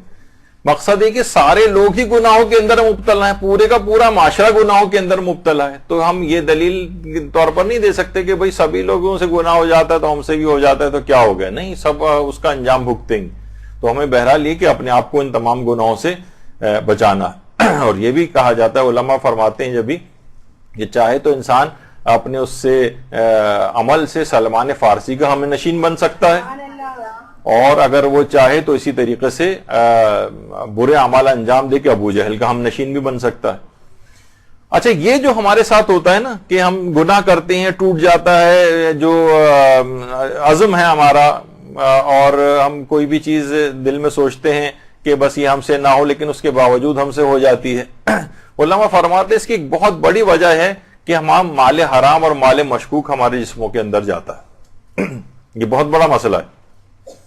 یہ کیا ہے؟ یہ وسوسہ ایجاد کرتا ہے، اور یہ انسان کے عزم کو کمزور بنانے والی چیز ہے. تو انسان وہ دیکھے کہیں خمس والا کوئی مال اس طرح کا اس کے جسم میں تو نہیں جا رہا اس پہ خمس واجب الادا ہے، کوئی اور حرام کام، حرام اسکیموں میں پیسہ، کوئی ادھر کا پروفٹ، اور کاروباروں کے اندر بہت ساری بے اعتدالیاں، اس طرح کی چیزیں جاتی ہیں تو پھر ان کے وہ اثرات ان چیزوں کے نہیں ہوتے. تو علماء ایک اور چیز بھی فرماتے ہیں، پختہ ارادہ جس وقت آپ کریں گناہوں سے بچنے کے لحاظ سے، اور آپ چاہیں کہ یہ ٹوٹے نہیں، تو اس کے اوپر پلاسٹر کرنے کے لیے اس عزم کے اوپر آپ یہ سوچیں کہ بس اب یہ مضبوط ہو جائے اور یہ میرا تقویٰ اب ٹوٹے نہیں، یہ جو میں نے ارادہ کیا ہے یہ شکستہ نہ ہونے پائے. تو اس کے لیے علماء فرماتے ہیں کہ ایک تو یہی حرام اور مشکوک چیزوں سے اپنے آپ کو بچانا ہے، اور دوسری ایک اور چیز ہے وہ ہے نماز شب کی پابندی کرنا ہے. آپ کہیں گے کہ بھئی نماز شب کی پابندی، خود نماز شب کے سلسلے میں یہ ہے کہ یہ اس حد تک آپ یہ نہ سوچیں کہ بھئی نماز شب بھی ہو رہی ہے تو گناہ بھی تو مجھ سے ہو رہے ہیں. کوئی بات نہیں، گناہ ہوتے رہیں، نماز شب نہ چھوڑیں، یہاں تک کہ ایک موقع بہت ہی جلد ایسا آئے گا کہ پھر آپ سے گناہ ہوں گے ہی نہیں. نماز شب کے اندر اسپیشل الگ سے پاور ہے کہ یہ گناہوں کو روک دیتی ہے. اور یہ نہیں کہ پہلے گناہ مجھ سے چھوٹ جائیں پھر میں نماز شب شروع کروں گی. نہیں, گناہ انجام, چاہے گناہ پہ گناہ انجام دیے جا رہے ہیں تب بھی آپ کہیں کہ کوئی بات نہیں, میں اس کے باوجود نماز شب نہیں چھوڑوں گی. وہ نماز شب خود اتنی پاورفل ہے کہ گناہ چھوڑوا دے گی. تو نماز شب کے اندر یہ خصوصیت ہے باقاعدہ. اور اس کے لیے اس کی جو کاہلی ہے اس کو دور کرنے کا ایک طریقہ علماء یہ فرماتے ہیں کہ انسان قسم کھا لے کہ اگر مجھ سے نماز شب چھوٹی تو اگلے روز میں اس کی قضا انجام دوں گی, اور قسم شرعی کھا کر اپنے اوپر واجب کر لیں. جب دن کے اوقات کے اندر بھی آپ کو جو ہے وہ نماز شب جو ہے وہ پڑھنی پڑے گی تو ایک وقت ایسا لازمی آئے گا کہ آپ یہ سوچیں گی کہ نہیں پھر تو میں کیا فائدہ, جب مجھے دن میں بھی پڑھنی پڑی تو اصل ٹائم جو رات کا وقت ہے میں اسی وقت ہی کیوں نہ نماز شب پڑھ لیا کروں. تو یہ خود بخود آپ رات کے وقت صحیح طور پر بھی نماز شب پڑھنے کی پابند ہو جائیں گی. پورائے صداقت کے نام سے کتاب ہے علماء اور عرفا کے حالات پر. اس میں آیت اللہ علی آقا قاضی کے متعلق یہ بات ملتی ہے کہ آیت اللہ علی آقا قاضی کہ اس زمانے میں جب آیت اللہ علی آقا قاضی نجف میں ہوتے تھے تو ایک شخص تھا وہاں پر جو کہ ایک ڈاکو تھا قاسم نام کا, بہت چور اور ڈاکو, یعنی اتنا خطرناک آدمی تھا کہ لوگ اس کی شکل دیکھتے ہی ادھر سے ادھر ادھر ہو جاتے تھے. اچھا, اب لیکن یہ آیت اللہ علی آقا قاضی سے بڑی عقیدت رکھتا تھا. دیکھیے بہت سے ہوتے ہیں نا, آپ دیکھتے ہیں کہ عالموں کے پاس بھی بہت سے اس طرح کے افراد آتے ہیں جو بدنام ٹائپ کے ذرا ہوتے ہیں, تو بہت عقیدت رکھتا تھا. تو یہ روزانہ غروب آفتاب کے وقت نجف میں رہتا تھا, تو کہیں اندھیرے میں کہیں چھپ جاتا تھا. جب آیت اللہ علی آقا قاضی رستے میں مسجد جاتے ہوئے یا روزے کی طرف جاتے ہوئے وہاں سے گزرتے تو اچانک سے ان کے سامنے آ جاتا تھا اور سلام کرتا تھا, مصافحہ کرتا تھا. روز ایسا ہی ہو رہا تھا. تو شاگردوں نے آیت اللہ علی آقا قاضی سے کہا کہ آقا یہ بات اچھی نہیں لگتی ہے, ایک چور ہے, ڈاکو ہے, اس کی تو بہت منفی شہرت ہے, مناسب نہیں کہ روزانہ اس طریقے سے آپ سے آ کر ملے, آپ بھی اس کو نہیں روکتے ہیں, لوگ تو سوچیں گے پتہ نہیں کیا کنیکشن ہے آپ کا, رابطہ اس کے ساتھ ہے, تو یہ اچھی بات تو نہیں سمجھی جائے گی, آپ کی شخصیت کے اور شان سے بہت بعید ہے کہ آپ اس سے میل ملاقات کریں. لیکن آیت اللہ علی آقا قاضی اپنے شاگردوں کی بات پر کوئی توجہ نہیں دیتے تھے. تو اسی طرح کئی ماہ گزر گئے, یہ آتا تھا اور ایک دم سے کہیں سے بھی نکل کے آتا تھا, مصافحہ کرتا تھا, سلام کرتا تھا اور چلا جاتا تھا. اچھا, آیت اللہ علی آقا قاضی نے اس دوران کچھ نہیں کہا. جب کئی مہینے گزر گئے, دیکھیے امر و نہیں جب بھی انسان کرتا ہے تو اس کے اندر مصلحت سے بھی اس کو واقف ہونا چاہیے. ہماری فطرتوں میں جلد بازی بہت ہے, یعنی ادھر بس ہمیں کوئی چیز پتہ چلی پورا زمانہ اس کے اوپر عامل ہو جانا چاہیے. ہم آج ایک دن پہلے تبدیل ہوئے ہیں اور ہم نے نماز شب شروع کی اور سب لوگوں کے اوپر طنز کرنا شروع کر دیتے ہیں فوراً, یعنی ابھی ان کا ٹائم نہیں آیا ہے ٹھیک ہونے کا. تو تھوڑا وقت انسان امر و نہیں کے لیے بھی کچھ وقت درکار ہوتا ہے. تو کافی مہینوں کے بعد ایک دن انہوں نے پکڑ لیا آیت اللہ علی آقا قاضی نے قاسم کو اور کہا کہ دیکھو اگر میں ایک کام کہوں تو تم انجام دو گے, اور دیکھو کام اتنا آسان ہے, کوئی مشکل کام نہیں, نہ مال خرچ ہوگا نہ کوئی خاص وقت خرچ ہوگا. کہا کہ فرمائیے آپ. کہا کہ نہیں, پہلے تم وعدہ کرو کہ اس کو انجام ضرور دو گے. علی آقا قاضی نے کہا. تو اس نے کہا کہ ٹھیک ہے, کافی حیل و حجت کے بعد بہرحال وعدہ کر لیا اس نے. تو کہا کہ آدھی رات کو جب تم اٹھو گے صرف 10 منٹ کا ایک کام کرنا ہے. اس نے کہا کیا کام کرنا ہے؟ کہا نماز شب پڑھنا ہے, نماز شب. اچھا, اب اس کے تو آنکھوں کے آگے اندھیرا چھا گیا. نماز شب, کہا کہ آقا میں تو نماز پنجگانہ تک نہیں پڑھتا, میں اٹھ کے نماز شب پڑھوں گا, اور ہم تو پوری رات عیش و عشرت کے اندر گزارتے ہیں, اب دوستوں کے ساتھ ہلا گلا کرتے ہیں, صبح کے وقت کے قریب تم پڑھ کر سو جاتے ہیں, نماز کیسے پڑھوں گا میں؟ کہا کہ نہیں, تم وعدہ کر لو, تم کیسے اٹھو گے اس کی فکر نہ کرو, میں تمہیں خود اٹھاؤں گا, تم فقط نیت اور ارادہ کر لو, میں تمہیں خود بیدار کروں گا. اچھا, اب اس نے وعدہ کر لیا. اس کے بعد آیت اللہ علی آقا قاضی کے ایک شاگرد سے باقاعدہ نماز شب کا طریقہ سیکھا اور اس کے بعد اپنے گھر گیا اچھا اب جب گھر گیا تو رات کو سونے لگا تو اس کو یاد آیا کہ مجھے تو علی آغا قاضی سے میں نے وعدہ کیا ہے، لیکن میں تو اب سونے جا رہا ہوں، پتہ نہیں میری آنکھ کھلے نہیں کھلے، اس زمانے میں تو ایسے کوئی الارم سسٹم وغیرہ بھی نہیں ہوتا تھا۔ بہرحال اس نے ارادہ کر لیا کہ میں اٹھ جاؤں گا۔ اچانک نماز شب کا جو وقت تھا اس پہ خود بخود اس کی آنکھ کھل گئی، ایسا لگا جیسے کسی نے باقاعدہ آواز دے کے اس کو جگایا ہو۔ اچھا اس کے بعد بہرحال اس نے وعدہ تو کر لیا تھا کہ اگلے دن پوچھیں گے آ کر۔ اب اس کی جس وقت بالکل اندھیری رات تھی، 14ویں کا چاند جو ہے وہ چمک رہا تھا، اور جب یہ اپنے حوض میں وضو کے لیے آیا تو اس حوض کے اندر، اس پانی کے اندر اس کو اپنا عکس نظر آیا۔ اور بعض اوقات ایک ایسے کچھ لمحات انسان کی زندگی میں توبہ والے آ جاتے ہیں، تو اس میں جب اپنا عکس نظر آیا تو اپنے تمام گناہ بھی اس کی آنکھوں کے سامنے آ گئے، جسم لرزنے لگا، چلانے لگا، پروردگار آج اتنے عرصے کے بعد یہ غلام جو ہے تیری بارگاہ میں آ رہا ہے اور مجھے اپنے حضور حاضری کی اجازت دے دے۔ اس کے بعد اس نے نماز شب پڑھی اور گناہوں سے، اس نماز شب کی برکت سے اس قدر عظیم مقام حاصل ہوا اور ایسا تائب ہوا کہ وہ اس زمانے میں ولی خدا کے طور پر جانا جانے لگا، پہچانا جانے لگا، حتیٰ کہ جو بیمار افراد ہوتے تھے وہ اس کا جھوٹا پانی لے کر جاتے تھے اور اس سے شفا یابی حاصل کرتے تھے۔ درود بھیجیے محمد علی محمد۔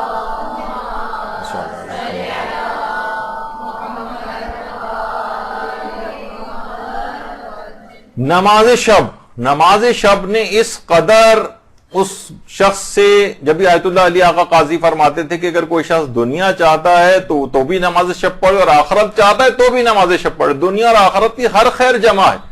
اور یہ اتنی پاورفل نماز ہے کہ گناہوں کے ساتھ کوئی چور، ڈاکو، ڈکیت، قاتل کوئی ہو، اس سے بھی گناہ چھڑوا دیتی، چاہے جائے گا کہ جو ان گناہوں کا شکار نہ ہو۔ تو یہ رمضان خاص طور پر، اس میں آپ نے آپ کو خاص طور پر ان تمام چیزوں کا اپنے لحاظ سے آپ عادی بنا لیں۔ اور آپ دیکھیں، چاہے لوگ کہتے ہیں نا کہ بھئی ابھی تو ہم خود ہی گناہوں کے اندر گرفتار ہیں، ابھی ہم سے کیسے یہ سب چیزیں چھوٹیں گی، اور نماز شب کیا کرنی، نماز شب کے اندر اتنی زیادہ پاور ہے کہ خود گناہ چھڑوا دے گی۔ بس اس کی آپ 10 منٹ کی روزانہ اس کو پابندی کر کے دیکھیں، پھر آپ نتیجہ اللہ کے اوپر چھوڑیں اور دیکھیں گے نماز شب کتنی پاورفل چیز ہے۔ اور اس لحاظ سے بھی اگر آپ دیکھیں تو اس میں کوئی مسئلہ بھی نہیں ہے، رات کو اٹھنے والا بھی کوئی مسئلہ نہیں ہے۔ آیت اللہ سیستانی کے فتوے میں تو نماز عشاء کے پڑھنے کے فوراً بعد بھی آپ نماز جو ہے شب پڑھ سکتی ہیں۔ اچھا نماز شب کو اگر رات ہی کو اٹھ کر پڑھنے چاہے، جو اس کا اول وقت ہے فجر سے ذرا پہلے اٹھ کر پڑھنے کا، اگر کوئی جو افضل وقت میں بھی پڑھنا چاہے تو اس کا بھی ایک نسخہ آیت اللہ بہجت نے بتایا۔ آیت اللہ بہجت فرماتے تھے کہ اگر دن کی نمازوں کو آپ اول اوقات میں انجام دیں تو نماز فجر کے لیے اور نماز شب کے لیے بیدار ہونا مجھ پر چھوڑ دیں۔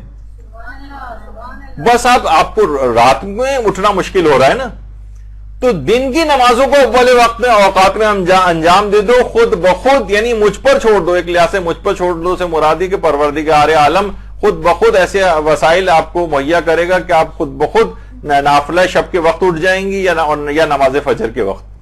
یعنی یہ چیز کوئی کہے کہ نماز فجر پہ مجھ سے نہیں اٹھا جاتا، نماز شب کے لیے نہیں اٹھا جاتا، 10 منٹ پہلے کہیں، اس سے پہلے نماز شب کا فضیلت کا ٹائم ہوتا ہے تو اس سے پہلے، تو دن کے اوقات میں آپ اول اوقات میں دن کی نمازوں کو انجام دیں۔ ظہر، عصر ہے یا مغرب عشاء کو بھی انسان جو ہے وہ پڑھ سکتا ہے اول اوقات میں، تو خود بخود لازمہ بنے گا کہ آپ فجر کے لیے اٹھیں گی اور نماز شب کے لیے اٹھیں گی۔ تو کتنے ہی لوگ ایسے ہیں کہ دیکھیے کہیں پہ بھی، ایران میں تو اکثر نظر آتا ہے، جو پابند ہوتے ہیں وہ اپنی گاڑی واڑی روکتے ہیں، مصلی ان کے ساتھ گاڑی کے اندر رکھا ہوتا ہے، بچھاتے ہیں اور نماز۔ ہمارے ہاں تو اس قسم کا ماحول ہم لوگوں کے لیے اور مسائل ہیں، لیکن بہرحال جو اس کے پابند ہیں وہ اس طرح سے تو کرتے ہیں۔ حتیٰ کہ یعنی جو ایئر ہوسٹس وغیرہ ہوتی ہیں اور وہ بھی اول اوقات میں وہاں پر اس طرح سے انجام دیتی نظر آتی ہیں۔ کتنی تصاویر ہیں اس طرح سے، اگر آپ دیکھیں انٹرنیٹ پہ۔ باقاعدہ آیت اللہ بہجت نے جب یہ بات کہی تو ان کے ایک طالب علم نے اس بات کو پریکٹس کیا۔ دن کی اوقات وہ رات کو نہیں اٹھ پاتا تھا، حتیٰ کہ فجر بھی قضا ہو جاتی تھی اس سے، تو اس نے آقا بہجت کی اس بات پہ عمل کیا کہ دن کی نمازوں کو اس نے اول اوقات میں پڑھنا شروع کیا، تو وہ خود کہتا ہے کہ میں مدرسے میں اپنے کمرے میں سویا ہوا تھا کہ اس کے بعد اچانک سے مجھے لگا کہ کسی نے مجھے آواز دی کہ نماز شب کے لیے اٹھ جاؤ، اور جب میں اٹھ کے میں نے ہر جگہ تلاش کیا، کوئی بھی آدمی کہیں نظر نہیں آیا کہ جس سے پتہ چلتا ہے کسی نے مجھے اٹھایا. تو یہی وجہ ہے کہ آیت اللہ محمد حسین طباطبائی بھی یہ بات فرماتے تھے کہ نماز شب کو اٹھانے کے لیے باقاعدہ اللہ کی طرف سے ایک فرشتہ مقرر ہے جو آپ کو اٹھا دیتا ہے. تو بس یہ آپ کو اس طرح سے اس کی طرف رغبت کرنی ہے اور ارادہ کرنا ہے، پھر دیکھیے کہ آپ کس طرح سے اٹھتے ہیں. اچھا، جو بے رغبتی بھی باقاعدہ ہوتی ہے نا بعض اوقات، اس کو بھی دور کرنے کا ایک طریقہ علماء یہ بیان فرماتے ہیں کہ جو توفیقات کے اوقات میں تساہل سے کام نہ لیں. یعنی جب واقعی آپ کا دل عبادت کرنے کے لیے چاہ رہا ہو تو آپ اس موقع کو نہیں چھوڑیں. یعنی دیکھیے بہت سے اوقات ایسے ہوتے ہیں واقعی آپ کا دل عبادت کو چاہ رہا ہوتا ہے، لیکن اس میں بھی آپ وہی 3 منٹ 4 منٹ بس پڑھ کے فوراً اٹھ جاتی ہیں، حالانکہ ابھی رغبت باقی تھی، ابھی عبادت کی طرف آپ کا دل رجحان تھا، ابھی اٹھنے کو دل نہیں جا رہا تھا، لیکن اب آپ نہ فوراً اٹھ جاتی. نہیں، اوقات جو توفیق ہیں اس میں تساہل سے کام نہ لیں. یعنی جب دل چاہ رہا ہو تو، جب نہیں دل چاہ رہا ہو تو یقیناً اٹھ کر آپ چلی جائیں، دل پہ بہت زیادہ زبردستی نہ کریں. لیکن جو اوقات توفیق ہیں اس میں تساہل اور سستی سے کام نہیں لینا چاہیے. تو اس لحاظ سے عبادات کے اندر کوئی کوتاہی وغیرہ نہ ہو. تو اس سے کیا ہوگا کہ بے رغبتی کے اوقات کم ہونے لگیں گے. یعنی علماء فرماتے ہیں کہ آپ کی بے رغبتی کم ہونے لگے گی. جب آپ اوقات رغبت کو صحیح استعمال کریں گی تو بے رغبتی کے اوقات کم ہونے لگیں گے. تو یہ ایک خصوصیت کے ساتھ ہے. یہی وجہ ہے کہ آیت اللہ علی آقا قاضی وہ ایک جملہ جو ہے وہ کہتے تھے، اور یہ جب سے میں نے جملہ پڑھا تھا مجھے خود اپنی نمازوں کے درمیان میں یہ چیز یاد آتی. یعنی وہ کہتے تھے کہ دیکھو اپنی نمازوں کے ساتھ بازاری مت کرو. بازاری یعنی کھلواڑا مت کرو. یعنی بہت اہمیت والی چیزیں نماز میں ہوتا ہے نا کہ بس جلد بازی میں بعض اوقات ہوتا ہے کہ بس جلد سے جلد نماز ختم کر دی جائے. فوراً دماغ میں لے کر آئے آیت اللہ علی آقا قاضی کی بات کہ نہیں، کھلواڑا مت کرو، اس کے ساتھ گیمز مت کھیلو. یہ بہت تم خدا کی بارگاہ میں کھڑے ہو، کوئی معمولی چیز نہیں تھی کہ ہر وقت تم بس نکل بھاگنے کی اور رسی تو اڑا کے بھاگنے کی فکر میں رہتے ہو. یہ ایک لحاظ سے نمازوں کا استخفاف ہے. یہ نمازوں کی یعنی اہمیت تم اپنی نگاہ میں جو ہے تم نے کم کر رکھی. تو جس وقت بھی اول اوقات میں انسان کو چاہیے کہ وہ خشوع و خضوع اور آداب کے ساتھ نمازوں کو پڑھے. اور خاص طور پہ کہتے تھے کہ تسبیح حضرت زہرا نماز کے بعد یہ خاص طور پہ پڑھی جائے. اللہم صلی علی محمد و آل محمد. اور تیسری چیز ایک اور خاص خصوصیت کے ساتھ بتاتے تھے، ابھی بھی تمام علماء سے آپ پوچھیں کہ افضل ترین تعقیبات میں سے تسبیح حضرت زہرا ہے. آیت اللہ سیستانی کا وہ فتویٰ اور جتنے علماء ہیں ان سب کا یہ ہے. اور اس کے بعد خاص طور پر آیت الکرسی، یعنی خود تعقیبات نماز کے اندر آیت الکرسی کا پڑھنا. یہ آقا علی آقا قاضی 3 چیزیں کہتے تھے کہ انتہائی خشوع و خضوع کے ساتھ نمازیں پڑھو، تسبیح حضرت زہرا کو فراموش نہ کرو، ہر نماز کے بعد آیت الکرسی لازمی پڑھو، پھر دیکھو کہ روحانی ترقی تمہیں کیسے نصیب ہوتی. اچھا، ابھی آپ نے سنا تھا کہ آقا جوادی عاملی فرماتے تھے کہ پیغمبر اسلام کا نام تک بھول جائے گا وہ. تو فرماتے ہیں کہ 2 افراد ایسے ہیں جو نام نہیں بھولیں گے، یعنی یہ فوراً ان کو یاد آ جائے گا. اچھا، ایک تو نام ایک اور عمل کے سلسلے میں وہ آگے بتاؤں گا. جو دوسرا شخص انہوں نے بتایا وہ ہے جو کہ نمازوں میں اذان اور اقامت جس وقت وہ پڑھتا ہے تو اس کے اندر اشہد ان محمد الرسول اللہ پڑھتا ہے. تو جو اپنی نمازوں کے اندر اذان اقامت اس سے نمازیں پڑھتا رہا ہے تو یہ کتنی دفعہ اس نے اس کی تکرار کی، یہ نہیں بھولے گا پیغمبر اسلام کا نام. اور اسی طریقے سے جو نمازوں کا پابند ہوگا وہ تشہد کے اندر بھی پڑھتا ہے اشہد ان محمدًا عبدہ ورسولہ، اور السلام علیکہ ایھا النبی سلام کے اندر بھی پڑھتا ہے. تو اتنی دفعہ پیغمبر کے نام کا تکرار جو ہے اس کو ہوگی کہ یہ ان کے نام کو بھول نہیں پائے گا. اس کا مطلب یہ ہے کہ یہ خطرہ ان تمام افراد کے ساتھ لگا ہوا ہے جو اپنی نمازوں کو نہیں پڑھتے ہیں، جو نمازوں کے پابند نہیں ہیں. ان کو یہ نام ہو سکتا ہے کہ وہاں پر یاد ہی نہ آئے سوال منکر و نکیر کے وقت. یعنی ایک بہت اہم چیز یہ ہوگی کہ سوال منکر و نکیر جو جس وقت ہو رہا ہوگا تو اس وقت اس کو پیغمبر اسلام کا نام نامی یاد آ جائے. وہ اس کے لیے لازمی ہے کہ وہ اذان اقامت تشہد سلام اور نمازوں کو پڑھنے کا پابند ہوگا. تو انشاءاللہ یہ مسئلہ اس کے ساتھ نہیں پیش آئے گا. اچھا، تو یہ اس طرح سے چیزیں ہوتی ہیں. ابھی وہ کہتے ہیں کہ عام طور پر جو تلقین جب پڑھی جاتی تو آپ کو پتہ ہے کہ 3 بار تلقین پڑھنے کے جو ہے وہ اوقات بتائے گئے ہیں، تو جس میں اسم افہام اور سب لوگ اوپر کھڑے ہوئے سن رہے ہوتے ہیں، ایک آدمی نیچے قبر کے اندر جو ہے وہ بیٹھا ہوا جو ہے وہ پڑھ رہا ہوتا ہے. تو اتنی یاد دہانی کے باوجود بھی 3 دفعہ تلقین پڑھی جا رہی ہے، تب بھی پیغمبر کا نام بھول جائے گا. ایسے افراد گناہوں کے باعث جو خاص طور پہ بے نمازی وغیرہ ہوتے ہیں. تو لیکن جو بہرحال واجب اور مستحب نمازوں کے اندر اس طرح سے پیغمبر کا نام، یعنی جو ان کا پابند ہوگا تو خود بخود اس کو نام یاد آ جائے گا. تو نہ صرف یہ ہوگا بلکہ وہ فرماتے ہیں کہ ظاہر ہے کہ وہ عربی نہیں جانتا ہوگا، تب بھی اس کے لیے کوئی مسئلہ نہیں ہوگا نام کو اس کو وہاں پر یاد آنا. اور اس کے بعد فوری طور پر جس وقت وہ سوال منکر و نکیر کا صحیح طور پر جواب دے گا، فوراً جنت کی کھڑکی اس کے لیے کھول دی جائے گی اور قیامت تک وہ لطف اندوز ہوتا رہے گا جنت کی نعمتوں سے وہاں پر. اور قیامت سے بھی پہلے جس وقت ہمارے امام زمانہ علیہ الصلوۃ والسلام تشریف لائیں گے،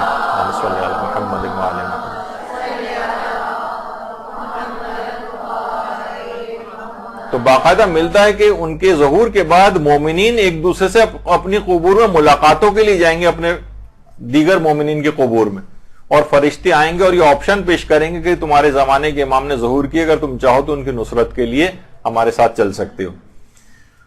تو اب یہی افراد جو کہ گنڈے دار نمازی ہوں گے یا مثلا نمازی نہیں پڑھتے ہوں گے، یہ اس وحشتناک ماحول میں پیغمبر کا نام جو ہے وہ بھول جائیں گے. تو یہ ایک مسئلہ جو ہے وہاں جا کر پیش آ سکتا ہے.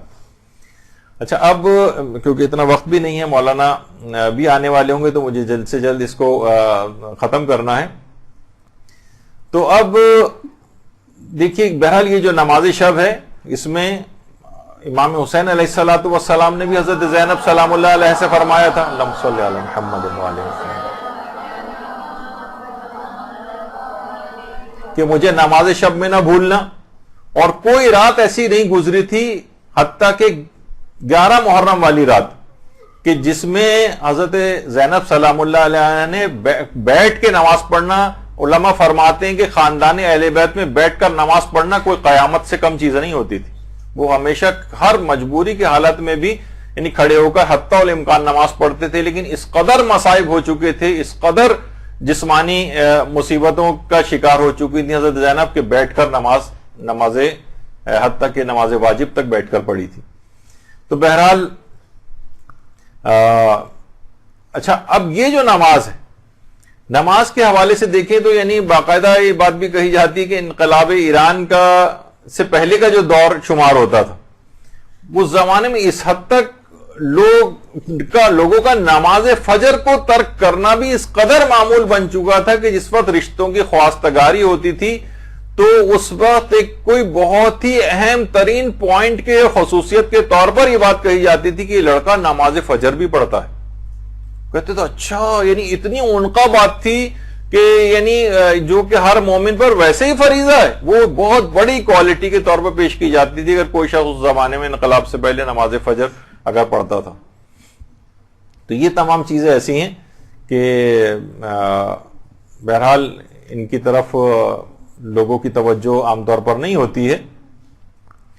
اور دوسری چیز اور بھی علماء کہتے ہیں کہ دیکھیے جس سے ہم تقوی میں اضافہ کرنے والی جو چیزیں ہیں وہ ان میں سے ایک چیز یہ بھی ہے کہ انسان مال کو خرچ کرے. دیکھیے بہت میں نے ایک جگہ کہیں پڑھا تھا، کسی جگہ کسی مسجد کا ایک اشتہار تھا، اس میں نوجوانوں کو رغبت دلانے کے لیے کچھ انسینٹیوز وغیرہ تھے کہ جو اتنے دن مثلا بچہ جو ہے وہ 40 دن تک نماز فجر آ کر پڑھے گا، اسے سائیکل انعام میں دی جائے گی. لیکن یعنی اپنے اپنے لحاظ سے بہرحال لوگ جو ہے وہ کوشش کرتے ہیں انسینٹیوز دیے جائیں، کچھ مال کو خرچ کیے جائیں. میں نے وہ کہا کہ اس سے پہلے کہ لوگ برگروں میں اور پتہ نہیں کس کس چیز میں بے تحاشا پیسہ خرچ کرتے ہیں، لیکن کیا ہے کہ جب دین کے لحاظ سے کوئی بات آتی ہے اس کے اندر جو ہے نا فوراً کنجوسی اور جو ہے نا پیسوں کی قلت یاد آنے لگتی ہے. تو بچوں کے لحاظ سے بھی یہ بات ہے، اس لحاظ سے یعنی مال کو خرچ کرنا چاہیے. دیکھیے کہا جاتا ہے کہ تفسیر عیاشی لکھنے والے ہمارے ایک عالم جو گزرے ہیں، یہ پہلے غیر شیعہ تھے، بعد میں شیعہ ہوئے، اور شیعہ ہونے کے بعد اچھا باپ کی طرف سے میراث میں بہت زیادہ ان کو پیسہ بھی ملا تھا. ان کا نام تھا عیاش سمرقندی. باقاعدہ اس کے بعد انہوں نے تفسیر، اگرچہ یہ صرف ان کی تفسیری لحاظ سے شہرت زیادہ ہو گئی، لیکن یہ خود مجتہد اور فقیہ بھی تھے. تو انہوں نے بلکہ صف اول کے فقہاء میں ان کا شمار ہوتا تھا، لیکن تفسیر زیادہ مشہور ہوئی ان کی.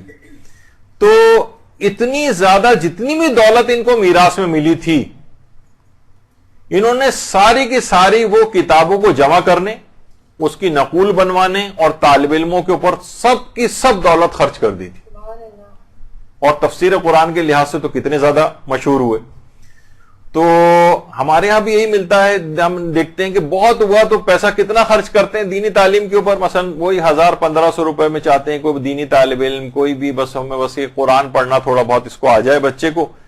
اور اس کے علاوہ مثلا کتنے اچھے طالب علم ہیں، کتنے ایسے علماء ہیں جو قسمہ پرسی کی زندگی گزار رہے ہیں، ان کو تھوڑا سا پیسے زیادہ دے کر ان سے استفادہ کر کے اپنے بچے کو زیادہ روحانی ترقی، ان کو زیادہ علم کی طرف لانے والے افراد، ان پہ پیسہ خرچ نہیں کریں گے. بس اس میں کتنا کہ بس 1000-1500 کے اندر کوئی آ جائے سائیکل کے اوپر پڑھانے والا، کوئی جو 10-15 منٹ پڑھا کے ان کو چلا جائے اور چند سال کے اندر جیسا تیسا بس قرآن ختم ہو جائے.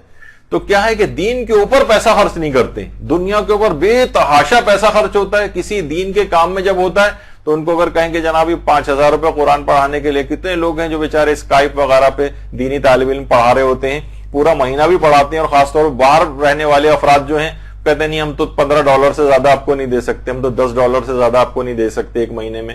اور کتنا پیسہ وہاں پر اس لحاظ سے خرچ ہو رہا ہوتا ہے، لیکن ساری کنجوسی اور کفایت شاری وہ دین کے اس میں نظر آتی. نتیجہ یہ ہوتا ہے کہ اس کا بھی انٹرسٹ لوز ہو جاتا ہے.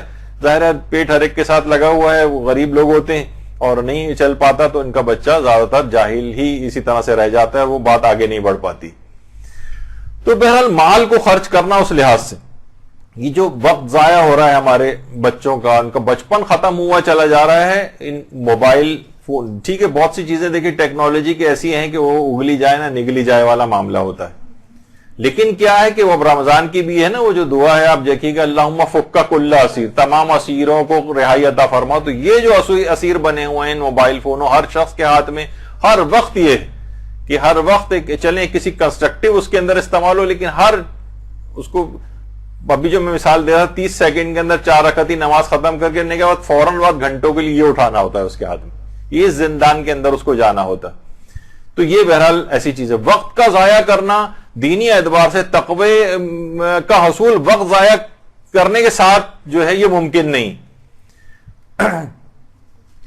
آیت اللہ خوئی کے متعلق بھی بات ملتی ہے. آیت اللہ خوئی جوانی ہی کے دور میں، یا آیت اللہ خوئی کی جوانی کی تصویر، یعنی اس حد تک اپنے وقت کو قابو کرتے تھے کہ کبھی جوانی کے دور میں گھر میں کھانا سالن پکنے میں دیر ہوتی تھی تو روٹی کا ایک ٹکڑا جیب میں ڈال کر اور درس دینے کے لیے روانہ ہو جاتے تھے کہ میں رستے میں کسی جگہ بیٹھ کے یا کہیں پہ بھی وہ روٹی کے ٹکڑا کھا کے گزارا کر لوں گا، لیکن وقت میرا جو ہے وہ ضائع نہ ہو. اور یہاں تک کہ جو جب روزانہ کوفے سے نجف بھی جو جاتے تھے تو پیدل چلنے کے جاتے کے دوران دیکھا جائے تو بھی پیدل چلتے ہوئے جا رہا ہے، اس میں کوئی آدمی کہاں مطالعہ کر سکتا ہے. تو اس وقت یہ جتنے بھی سورہ ہے قرآنی ہوتے تھے یا کوئی قرآن کے پاس ہوتا تھا اس کو حفظ کرتے ہوئے جاتے تھے. یہاں تک کہ آیت اللہ خوئی نے 70 سال کی عمر میں تقریباً قرآن بھی پورا حفظ کر لیا تھا. درود بھیجیے وہاں.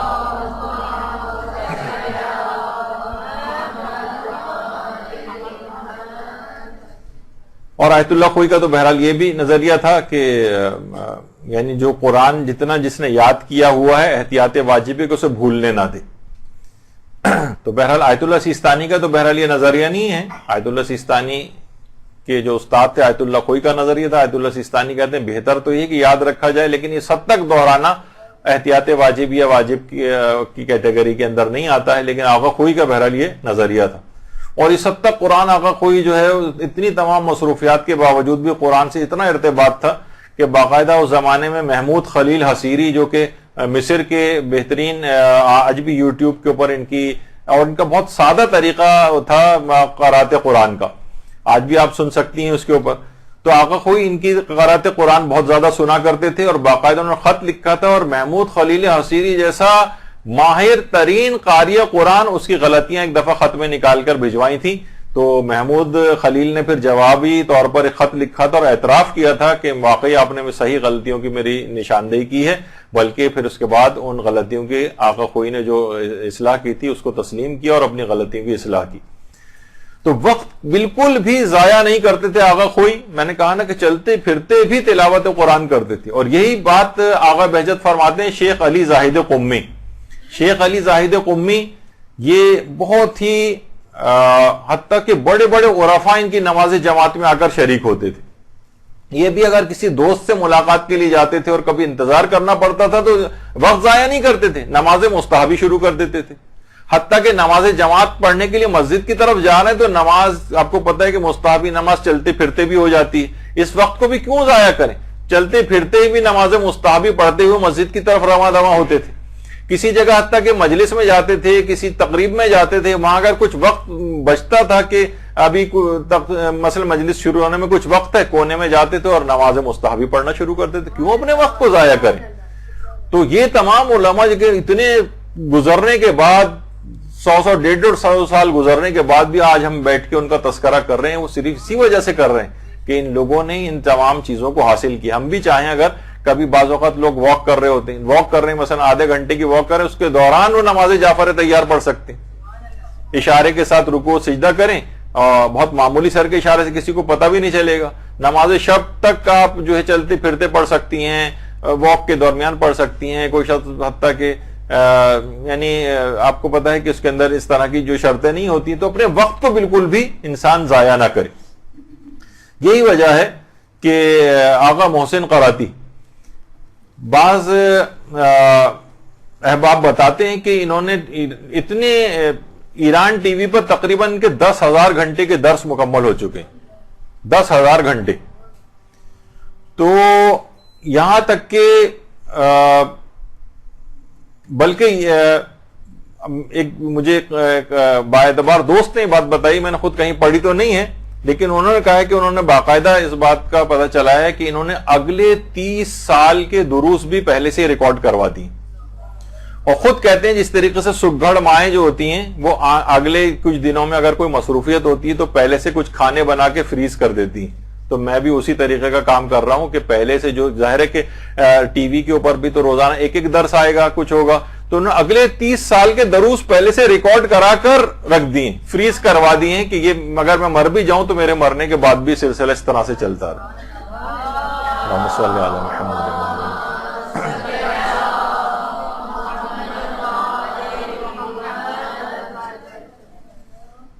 تو اس طرح کے بھی لوگ ہیں، یہ سب لوگوں کی مثالیں. ان لوگ وقت نہیں ضائع کرتے بلکہ یہ تو مستقبل میں جا رہے ہیں. یہ تو چھوڑی کہ حال کو ضائع کرنا، انہوں نے تو مستقبل کو کیپچر کر لیا ہے کہ اگر خدا نہ خواستہ ہر شخص کے ساتھ یہ کہ دنیا سے جانا ہے تو آگے کے اگلے 30 سال تک پتہ بھی نہیں چلے گا کہ انتقال کر کے، اور ویسے ہی درس ان کے چلتے رہیں گے. تو بہرحال یہ تمام دیکھیے چیزیں ایسی ہیں کہ یہ اس میں انسان محنت اور کوشش کرنا پڑتی ہے، مقامات اس طرح سے حاصل نہیں ہوتے ہیں. اور وقت کو اس لحاظ سے یہ بھی اس حد تک ضائع نہ کرنے کے متعلق مشہور ہیں کہ ایک دفعہ کسی ٹریفک میں ایک دفعہ پھنس گئے تھے، اور درس کے لیے جب وہاں گئے تو کئی گھنٹے وہاں پہ بھی ٹریفک جیم ہو جاتا ہے. تو دیر سے پہنچے، یہاں تک کہ لوگ انتظار کر کے چلے گئے، مشکل سے 5-7 افراد رہ گئے. انہوں نے ان کو لیا اور لان میں گئے، کہا ہم اس وقت کو بھی کیوں ضائع کریں، 5 افراد ہیں تو کوئی بات نہیں، ہم درس تو جو ذمہ داری تھی وہ ہم ویسی پوری کریں گے. 5 افراد کو بیٹھ کے وہی 1-1.5 گھنٹے کا درس دیا انہوں نے بیٹھ کے لان میں. کوئی کرسیاں بھی اٹھا لی گئی تھی تو لان میں گھاس کے اوپر بیٹھ کے درس دے دیا. اور جس جگہ، اور یہ خود یہ نہیں کہ چل کے جائیں، حتیٰ کہ جو جنگی کشتیاں ہوتی ہیں اور وہ ایران میں وہاں ان فوجیوں کو دینے وہاں تک پہنچ جاتے ہیں درس دینے کے لیے. تو یہ نہیں کہ یعنی بعض مبلغین کو تو کہا جاتا ہے ورنہ تو کنویں کے پاس چل کے آنا پڑتا ہے. جواد عملی فرماتے تھے کہ مبلغین وہ کنواں ہیں جو خود چل کے لوگوں کے پاس اس کو جانا چاہیے. تو بہرحال اس طرح سے، اور یہی بات ان کے متعلق بھی کہی جاتی ہے آیت اللہ نائینی کے متعلق. آیت اللہ نائینی کتنی نابغہ روزگار شخصیت تھے. اچھا یہ بھی جس وقت درس دینے کے لیے جاتے تھے تو اس حد تک اذکار اور دعائیں اور تلاوت قرآن کے اس قدر عادی تھے کہ کہا جاتا ہے کسی بھی مجتہد کا درس کا جو مقدمہ اتنا طویل نہیں ہوتا تھا جتنا کہ آیت اللہ نائینی کا ہوتا تھا. کیونکہ کہتے ہیں کہ وہاں بیٹھتے تھے آ کر اور اس کے بعد آ کر یہ ان کے شاگرد بھی پتہ نہیں چلا پاتے تھے کہ یہ کیا پڑھتے ہیں، لیکن ان کے کچھ شاگرد کہتے تھے کہ ہمیں اندازہ ہوتا ہے کہ شاید یہ درس دینے سے پہلے پوری سورہ یاسین پڑھتے ہیں، پوری سورہ یاسین. تو آیت اللہ نائینی اور بالکل ایسا لگتا تھا جیسے کسی کو اس دوران درس کے دوران پہچان بھی نہیں رہے ہوں، کسی کو ادھر ادھر بھی نہیں دیکھتے تھے، اور اتنے انہماک کے ساتھ اس کو جو ہے وہ ختم کیا کرتے تھے.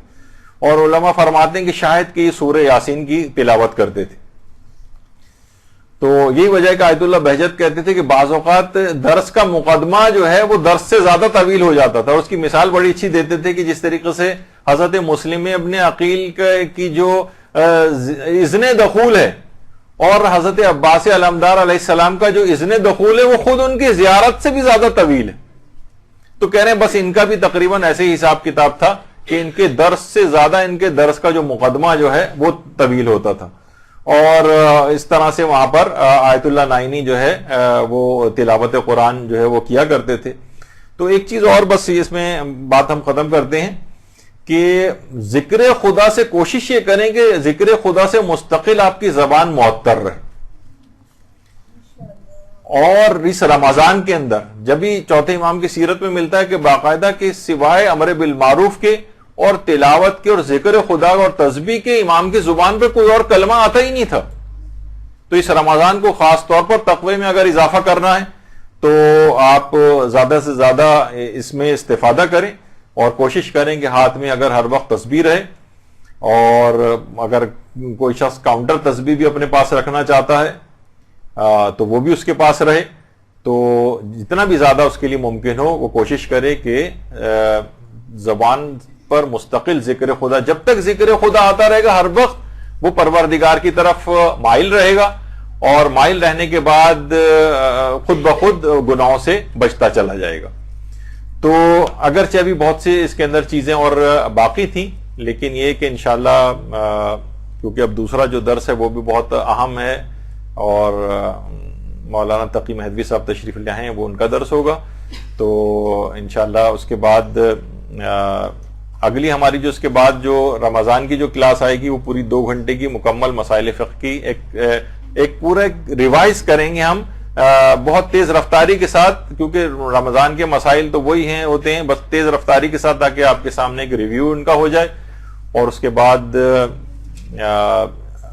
شب قدر کے سلسلے میں آئندہ اتواروں میں جو گفتگو انشاءاللہ آئے گی، تو یہاں پر گفتگو ہم اپنی روکتے ہیں انشاءاللہ، اور آپ جلد سے جلد فارغ ہو جائیں تاکہ مولانا محترم اپنا درس سٹارٹ کر سکیں. وصلی اللہ علی محمد وآلہ الطیبین الطاہرین. برحمتك يا أرحم الراحمين وصلى الله على محمد وآله الطاهرين.